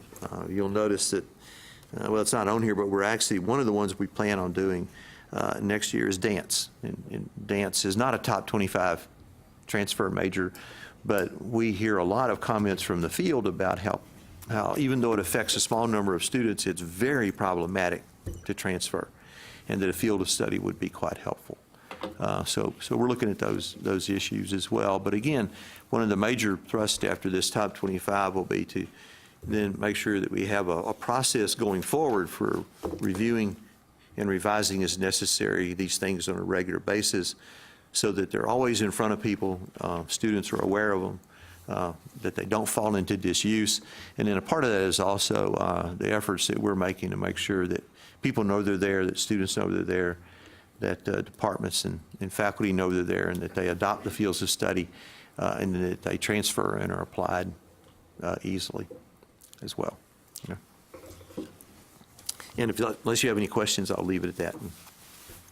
Okay. One of the other areas where we talked about just touching base with to see if there are any developments or specific reports is marketable skills and meeting the goals of 60 by 30. Has there been anything going on there? Well, just a little brief update on this. We continue to work with institutions on this.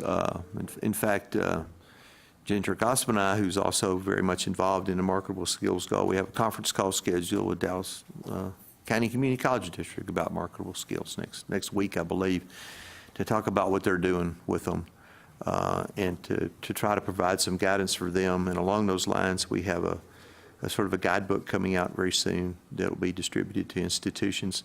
We've also created a sort of career handbook, if you will, under the auspices of marketable skills that will go to exiting high school seniors and entering college students, that talk to them about how to make sure that they're identifying the marketable skills, that they're documenting those marketable skills, and how the institution is going to help them with that in terms of reaching the, whether it's a 2-year degree or a 4-year degree or a 1-year certificate.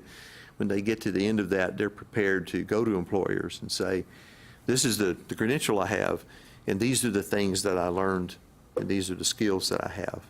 So we want to make sure that that information is also out there as well. I think it's important to add that we had a marketable skills conference in recent months in Houston, and very large attendance, and the meeting ended with that handbook. And as you know, most people are trying to leave a conference at the end. People asked questions and had suggestions for 45 minutes. And this included folks from all sectors at the institution. Yeah. So it was very positive. And the one thing that was, I thought, particularly important was they wanted it to be provided to them so it would be possible to amend it for some differences in their local students, and that's being done. So that's a tool to use from the day one really through the end to help students sort of figure out how their internships connect, how if they were in clubs on campuses it connects, how their courses connect. So Rex and Ginger and staff did a very good job on that, and it was funded by the Workforce Commission. They provided funding to make that happen. So I just want to, it sounds very easy to say we have this document, but there was a lot of work that went into it, and the institutions provided a lot of great feedback. Is it possible for members of the board to get a copy of this handbook? Sure. We're right now going through a final graphics to make it prettier. Yeah. And so I'm not sure. You could get a pre-version of that if you want, or you could wait till you've got what will actually go out to schools. It's up to you. Yeah, we have the content's all finished, but yeah, we're still waiting on the final graphics piece of it. But it should be ready very soon. And I must admit, I haven't actually checked on the progress in a couple of weeks, but I'll ask about it. Yeah, and I'm not either at this point exactly where we're at, but it should be out. It should be out very soon. And the conference was we had, we sort of budgeted, if you will, or set up for 300, and we had 300. So it was sold out, and we wound up having people over that. Yeah. So very well attended and a lot of activity. And the conference itself was designed more as a workshop, if you will, than a sort of conference with a lot of speakers. And we tried to set it up so that institutions would actually be able to work on their marketable skills at their institution and talk about how to get that done and how to identify those and so forth. So it really went really well. It was well received, and we got a lot of really good comments about it. Is this the same conference that was held on the campus of U of H? And is there a plan to repeat this next year, given the level of success?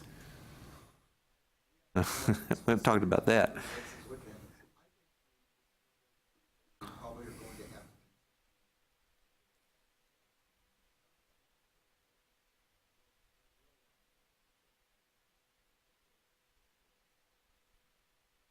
Yeah. We still have a lot of work to do.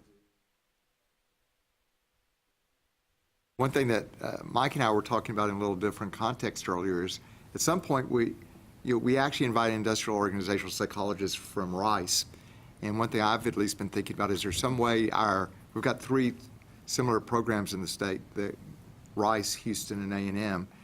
And they work regularly with employers in terms of selection, job set, a whole range of things. But how can we work also with employers to get them thinking a little differently about the hiring process? Some are very narrow, and Mike and I were talking earlier about how some companies have a little broader lens in terms of who they hire, and so that may become more of a focus as we get further out. But I'm glad you asked that. We're probably going to have to find a place that gets funding for that, because it's not inexpensive in terms of making it affordable for people to come to the meeting. But thanks for asking. Thank you. Thank you, Rex. At the last meeting, there was some concern about the going rates of minority males at our community colleges specifically, and in higher education in general. We have with us Jarrell Booker, who's the Assistant Commissioner for College Readiness and Success Initiatives, to maybe address that issue. Good afternoon. This is going to be a discussion, and when I say that, is part of what I'm going to lay out is not just about minority males, it's about males, and it's just about college readiness and where we need to be. We're going to look at a more kind of targeted approach, particularly in light of what Jacob laid out, what's been growing around dual credit. Something that Rex talked about earlier is the growth in dual credit, so we're going to talk through that, because that's where a lot more students are coming, and that effect is going to have a lasting effect on your institutions. What I think is interesting is, what I've learned through the years is people like change as long as it's the same as it was before. And for me, I have a high school son who plays video games, and I'm constantly telling him, you can't do this forever and make a living, but today you can. You can actually make a living playing video games. You can actually make a living. They have people making a living just being famous. That's their job, be famous, and then for some way they're able to make money off of that. The gig economy now, we're mindful that people out there driving Uber, delivering Amazon packages and making a living, which wasn't where it was when I came through college. So I'm trying to adjust change for me and my expectations. So you will see on this first slide, growth leads to concern. It leads to concern for me, but it leads to opportunity for the institutions and the school districts. So as dual credit, and what I'm going to talk about is as dual credit's expanded, we need to be mindful, and Jacob mentioned this, on how to be rigorous, how to advise, those sort of things that I'll talk about in a moment. The next is college-ready students. We will talk about male college readiness, general college readiness across the state, and then we'll talk about what we can do as we expand in this sort of growth. All right. You may have seen this chart before, but you've seen that sort of growth in dual credit since 2000. I'm not going to go through this. I don't think there's any surprise to any of you. You've seen your own numbers, and this is where we are as a state. I've had discussions with Jacob that, in some instances, this could double. I've been in other institutions where they wanted to double. I'm here to say if that's what we're going to do, or that's what's going to happen, these are some steps we need to have as that doubling occurs. This is just information, no surprise, once again, to you all. Usually when I have this conversation, people are shocked, but for you all, it's kind of a nod to head. I know they come to our institutions. Technical dual credit enrollment is growing. I know from the K-12 perspective, it's a big push in a lot of school districts. So we just, I have this here, but for this audience, you know this. The diversity, as an African-American male, I often go out and in my travels, people tell me dual credit really needs to help minorities and low socioeconomic students. And I think it can help all students in the state of Texas, particularly in the rural areas. It can help them also. But we did want to lay out that as it grows, this is actually a growth of minority and low socioeconomic students, and that lends itself to more first generation, more people who don't understand college, barely understand the high school that they're going through, much less how it's changed and where they're going for dual credit. I think it's interesting that the Hispanic males has almost doubled, African American has doubled, and I imagine that trend's going to continue in the state of Texas. Joe, can I ask a quick question? Is this primarily or in large part due to the expansion of early college high schools and where they're located? I wouldn't say it's primarily due to that. I think that actually jump-started the dual credit movement. Once you have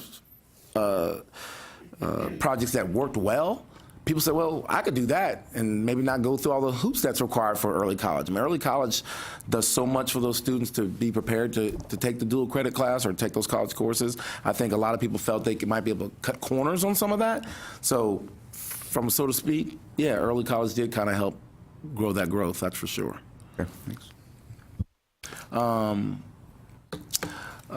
It says food for thought, but I think this is something that IHEs really, really believe and they're really going to push.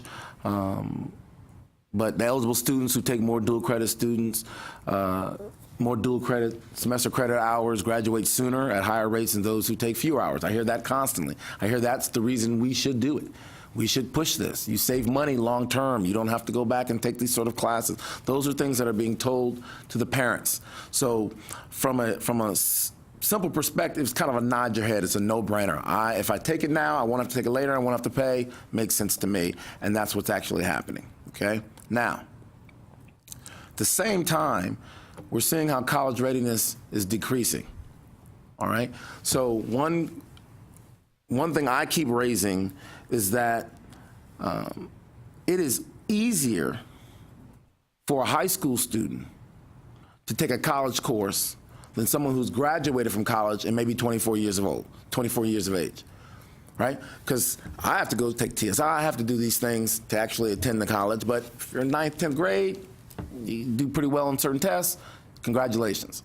And we're not, and from the 60 by 30 plan, it shows we want dual credit. We think that's a great method for us to achieve our goals. But like Jacob said, if we're going to do this, we have to make sure our rigor is there, and we have to make sure the students are becoming prepared, because as they matriculate through your institutions, whether it be technical, academic, we want to make sure they're doing well. With that sort of dip in college readiness, I'll be honest, I'm not sure why that's the case. Okay, I don't know. We could look at whether there's certain exams that they're taking at K-12, the change in the high school graduation requirements. We don't know. We'll continue to look at that, because that at some point may or may not be a problem, but we want to make sure we expand that, particularly in all areas.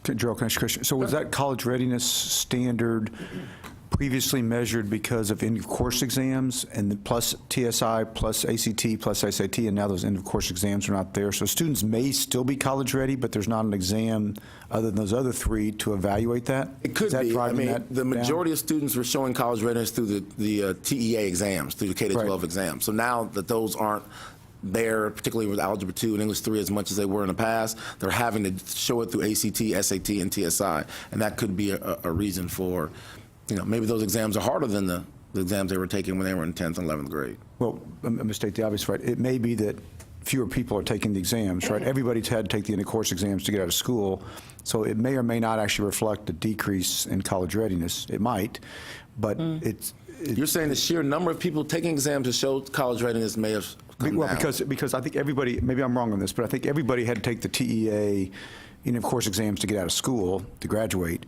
Now you don't necessarily have to take those. You got to take, it's a different mechanism, I think.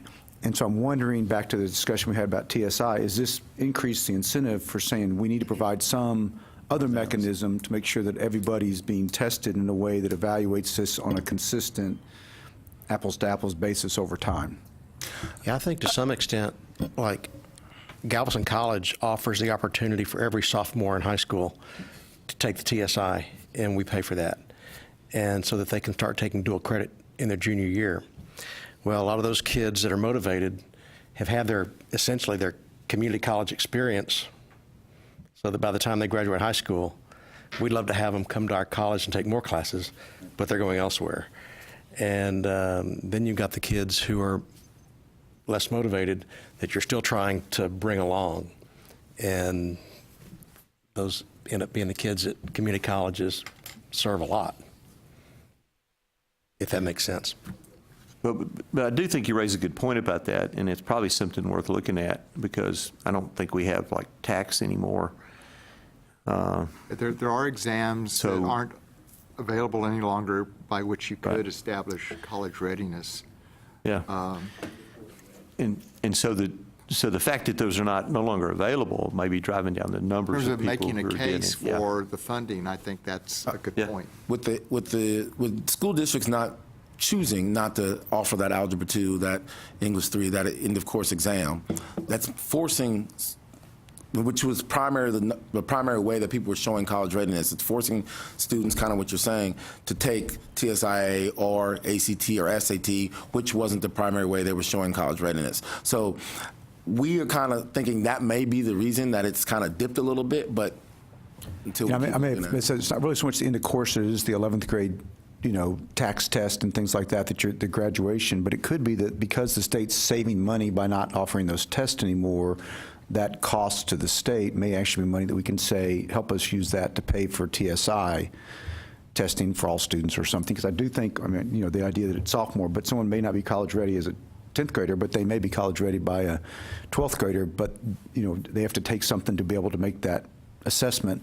And it could be that ACT, SAT, and TSI may or may not reflect the same way that the 11th grade graduation test used to do it. So we're calculating it on a different basis. So some of those students that are used to pass on one may not have passed, because it was either or. It was anything you used.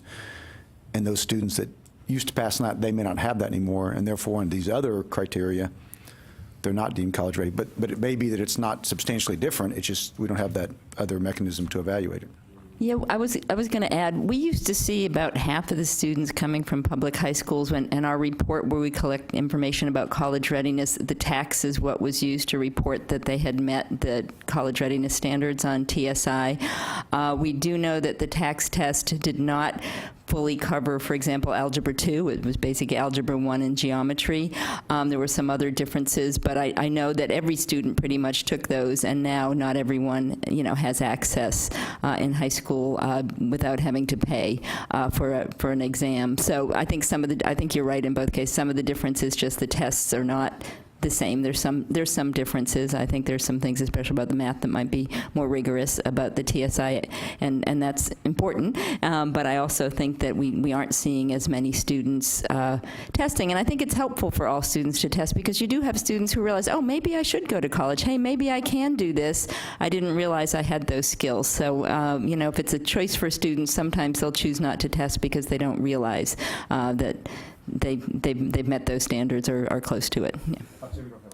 I'm just saying, it's the context of the crisis. Is this going down for other reasons beyond just the K-12 system is all of a sudden poorly preparing kids for college? Yes, it could be. I'd like to clarify something Darrell said earlier about completing with dual credit, and the statement was correct, but there's a nuance here. Students who take dual credit are actually taking less time in college to complete the degree, but like all other students, they're actually taking more hours than they need to complete the degree. In fact, they're taking about 2 hours more. So that's one reason that we need that degree plan in high school. You stole my thunder. I just want thunder. to clarify, it's, and in fact, our AIR colleagues, we had to clarify this point to them, because when they were talking about time, which is absolutely accurate But in terms of the cost to the state, it's still more, and it's less for the student if they're getting tuition and fees for those dual credit courses. But I think that's another rationale for why we really do need that degree plan, because it's not because those courses weren't valuable, it's simply they're not being used as efficiently as they could be. The irony of that washes over me. It really doesn't cost the state more because they don't fund as much of the educational costs as they used to. I find it ironic that they're more concerned about extra hours now that they don't pay much for them than they were when they paid most of it. I would like to say that we've been concerned about those hours for 25 years, and that they're probably getting part of that from us. I just want to clarify that, because the reality is the more money you use for hours that aren't necessary, the less money you can use for other things. Now, we found on the university side, we actually had a 2-hour decrease for last year's graduates. We dropped to 138 hours for that baccalaureate degree, which yielded about 15, 16 million. And our point is we don't want to go out and talk savings. We want to say that's money that can be used to help those students who need more help, but we still need that amount of money. So we need to realize that there are some students who are going to take more hours for some reason always. But whatever we deploy, because as you mentioned earlier, the bucket, I think, but there's this bucket of money that's going to be distributed, and you don't want that to go down. We don't have enough as it is. But one way to use that as efficiently as possible is not spend it on courses that aren't really necessary. And that's really the point of that. We don't want that money to go down. We have to be very cautious about when we talk about as those hours go down, we would like that to end up being more funding per student. Rhett, if you know where I'm headed with that. And David stole my thunder for about 6 more slides from now. I was setting them up for the graduation plan. That's okay. That's all right. I'll take it. In the interest of time, let me go least for this slide. I do want to note that the college ratings for African Americans and Hispanic students is still lags behind the statewide average, about 55%. And then the gap for African American females is actually higher. They actually are more college rated than African American males currently. So that's not the case in the other groups, but for African American females, they are more college rated than African American males. The next, did not come through. Well, you can see it. The 8th grade cohort, which I think is interesting, in 2006 showed more males than females, right? But once they graduated from high school, there were more females than males, and then that continued into to your institutions. So, but in the instance of African American females and males, they're actually it's going to even grow more than after high school graduation, because the college rating is not there for the African American males as in the females, like I just stated. But you can see the numbers. I think you're aware well of these numbers. As we all know, that college-ready students do better in persistence and graduation. The stats just show how they graduated are still persisting through the institution, and there are benefits of being college-ready. I think it's interesting that I think in 2016, females completed maybe 185,000 credentials, which would be, certs, associates, bachelors, and masters, but males had only completed 135,000. So there's like a credential gap there. And for our plan, I think the numbers is 275,000 that we're having to get to for males in 2030. So we have some work to do to go from that 135 in 2016 to 275 in 2030. I think it's dealing with college readiness, and there's a lot of other initiatives we can do, but I think it starts early with that. Now,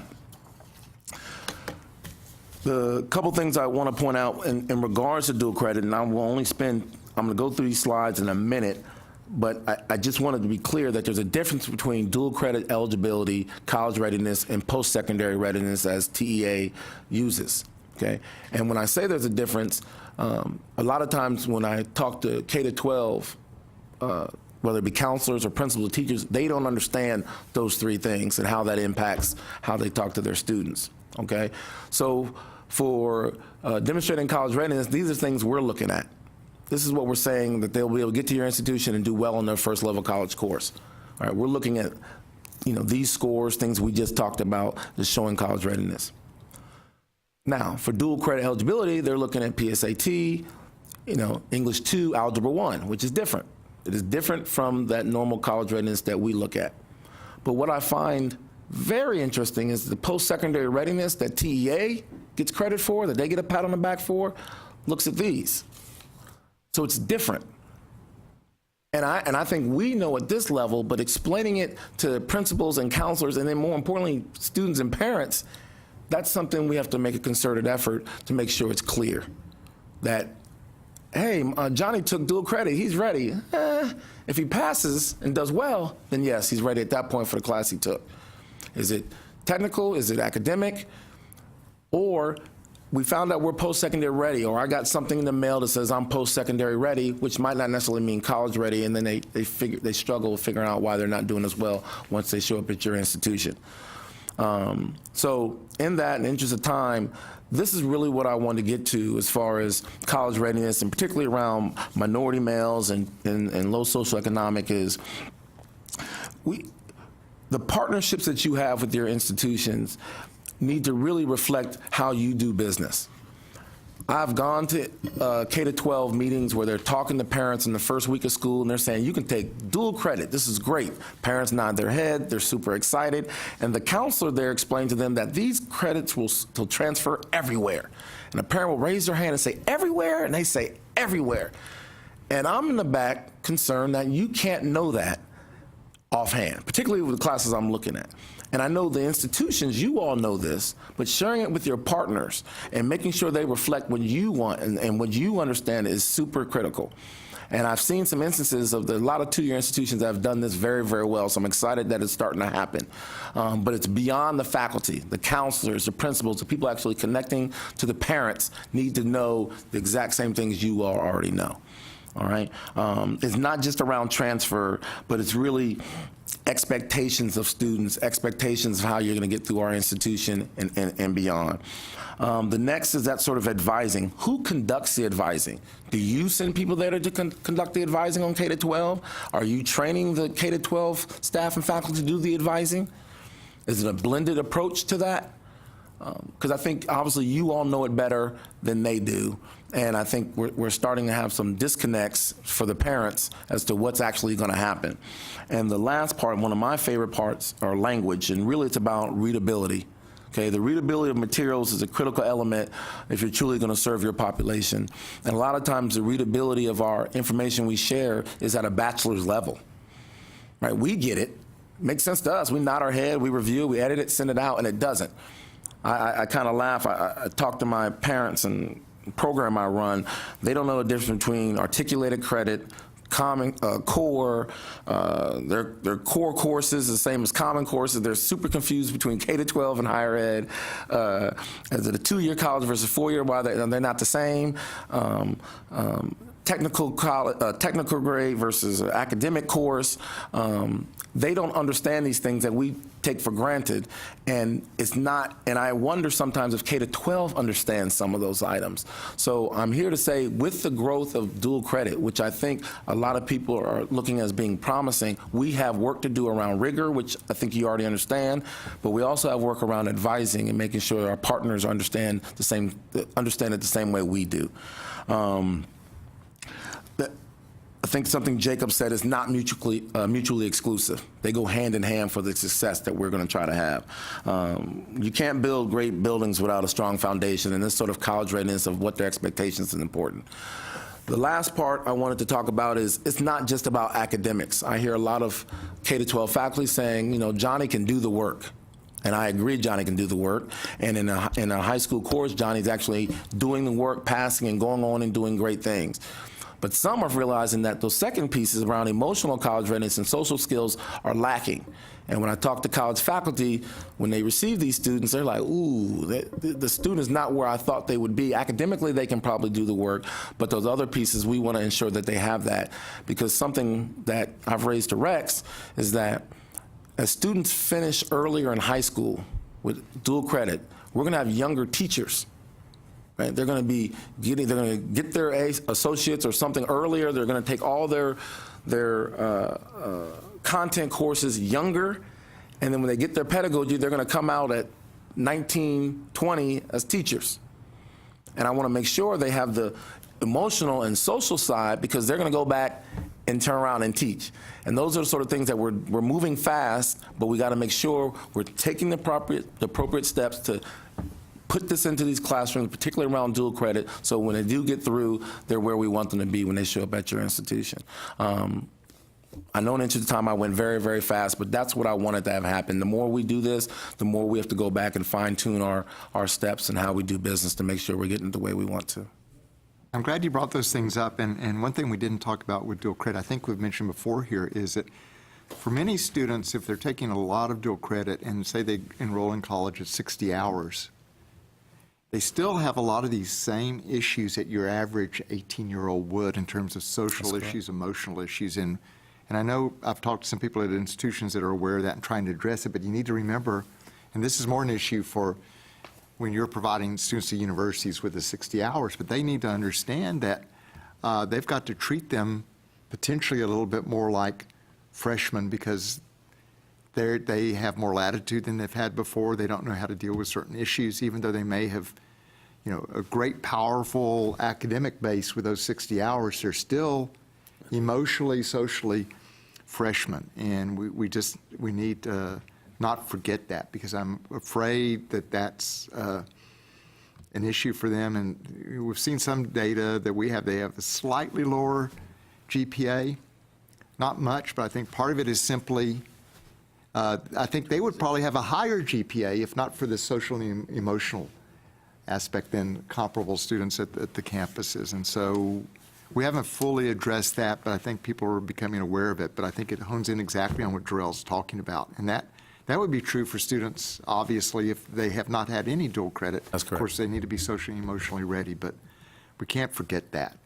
As Raymond has said, you're not suddenly an adult when you enroll in college.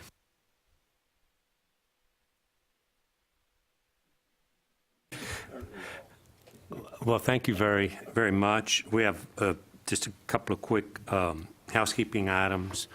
There have been discussions about if the reports are ready on dual credit by our September meeting, having that meeting mainly dedicated to that so the authors and principals can come and have a roundtable discussions. Are we kind of consensus to have the coordinating board continue to try to put that together? And one other thing, and Jacob, you might be of help here, is in Fort Worth, when we were talking about this with other trustees and presidents, they wanted to come. I mean, if you have all these authors here, let us know, and so we might have a larger audience. The second thing, there was discussion about quorum. We almost didn't make it. The question was, can we have a quorum with people not present? Can they attend by phone? Two issues there. A, is it legal, and is it procedurally possible? They're working on that question. But B, it just as important is, do we want that? There is some value in having people attend, and I certainly get value from seeing people and talking to them. So anyway, we can defer that to a different time until we have a question to answer on the whether it's even possible. I think tentatively the meeting next meeting is set for September 13th. We may have to jiggle a little bit if some of these principals can't come. And lastly, if there are no other issues to come, I have one. Go ahead. I have one statement, and that is particularly with if we're going to be entertaining K-12. And we've seen tremendous growth in dual credit over this last decade or so. But also, the early college high school is beginning now to grow in popularity as well. So when we have conversations surrounding dual credit, is early college high school kind of embedded in that, or is that a separate conversation? Just by way of definition.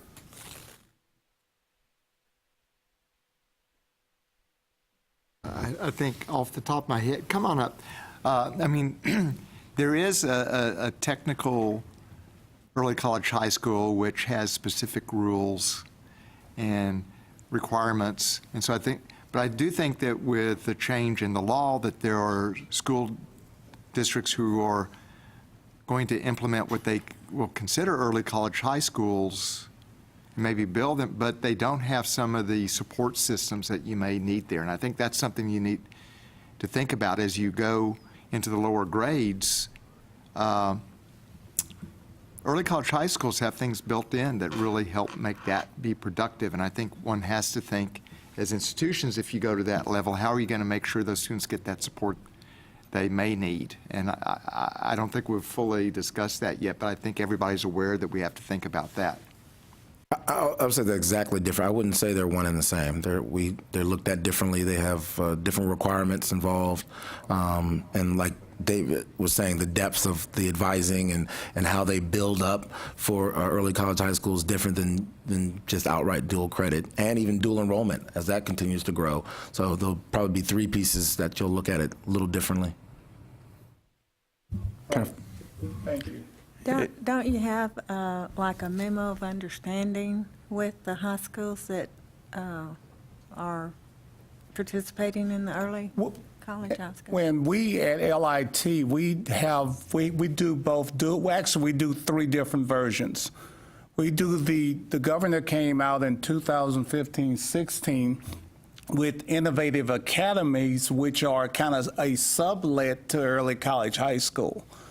And we're that market, at least in Southeast Texas, particularly around petrochemical refining, is booming for us at LIT. Right. But again, we also do dual credit. And I learned today, just coming back to the state, that it used to be where primarily dual credit was normally 10th and 11th, and early college high school began in 9th, that I think the legislature has recently, in the last year or so, changed that model as well to the 9th grade to allow freshmen in certain cases. Right. Dual credits can be earlier, yes, now.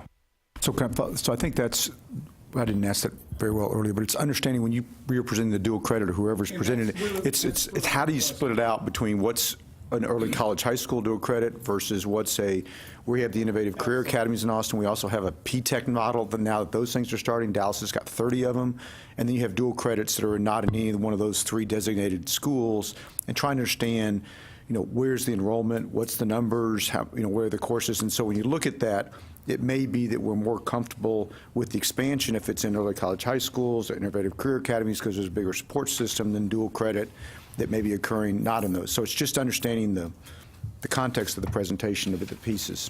And I think that's very important to understand those nuances. And particularly when reports are given, is that an aggregated kind of presentation, or has the data already been separated out? So it would be helpful.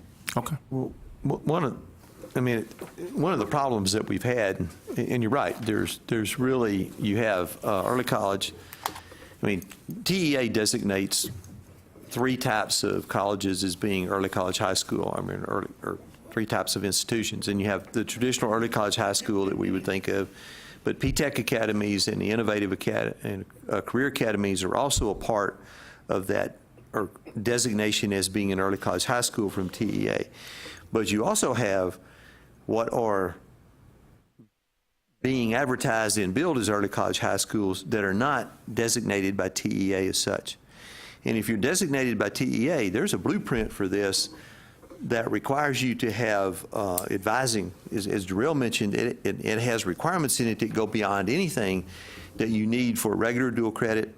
The memorandums of understanding, by law, every ISD is supposed to have, and every college involved with that ISD is supposed to have an MOU that talks about the arrangement. But that MOU in itself is actually pretty thin if you really look at it, because it really all it does is it asks you to list the courses that you're going to offer and that kind of thing. It does not address the issues of advising it's certainly in any depth at all. And part of the problem that we've had in the past that is now being, I believe is now being corrected, is that the data that we would receive put all of those folks into one category. They were all dual credit students, regardless of which bucket they were in. Now, we've begun to get some better information and begun to be able to disaggregate that so that so going forward, we hopefully will be able to say, okay, these students are in a TEA designated early college, high school category, these students are other, and so on, and make, kind of refine that data so that we are looking at those buckets. Having been in a college and started in early college, high school, that was also had a big dual credit program as well. My suspicion is that if we can fully disaggregate those two, we will find differences, real differences between the students that are in each one of those in terms of success and completion and persistence and all of that. So, With any innovation over time, you always have to be cautious as it's widely adapted, that it really is what you had to begin with and you learned from it. And so I think part of what all of us are discussing is how do we take something that clearly has a good benefit and has a value, and as it's expanded, make sure that you maintain that benefit. Because I can tell you, going back 30 years, I've seen many things in public schools that were sort of pushed nationally that once they became more broadly adapted didn't work as well. And there were reasons for that. And I think you can work to make sure that those benefits remain in place. And I think that's what all these studies are about, what the report Jacob's talking about, is trying to make sure you maintain that and also learn from it. I mean, we know that even as it exists, it's not perfect. Nothing's ever perfect. So what can you learn from that? Because the students ultimately need to benefit, and nobody wants anything other than that. But that's why I think your question is really important in terms of language and what is this and what is that, because there are differences, and Rex laid them out really, really well, and we need to work with that and make sure that students get what they deserve, and frankly, what you deserve when they get to your institutions as well. Mr. Chair, with regard to jiggling the next meeting, planned a trip prior to the meeting, so hopefully we won't back it up too much.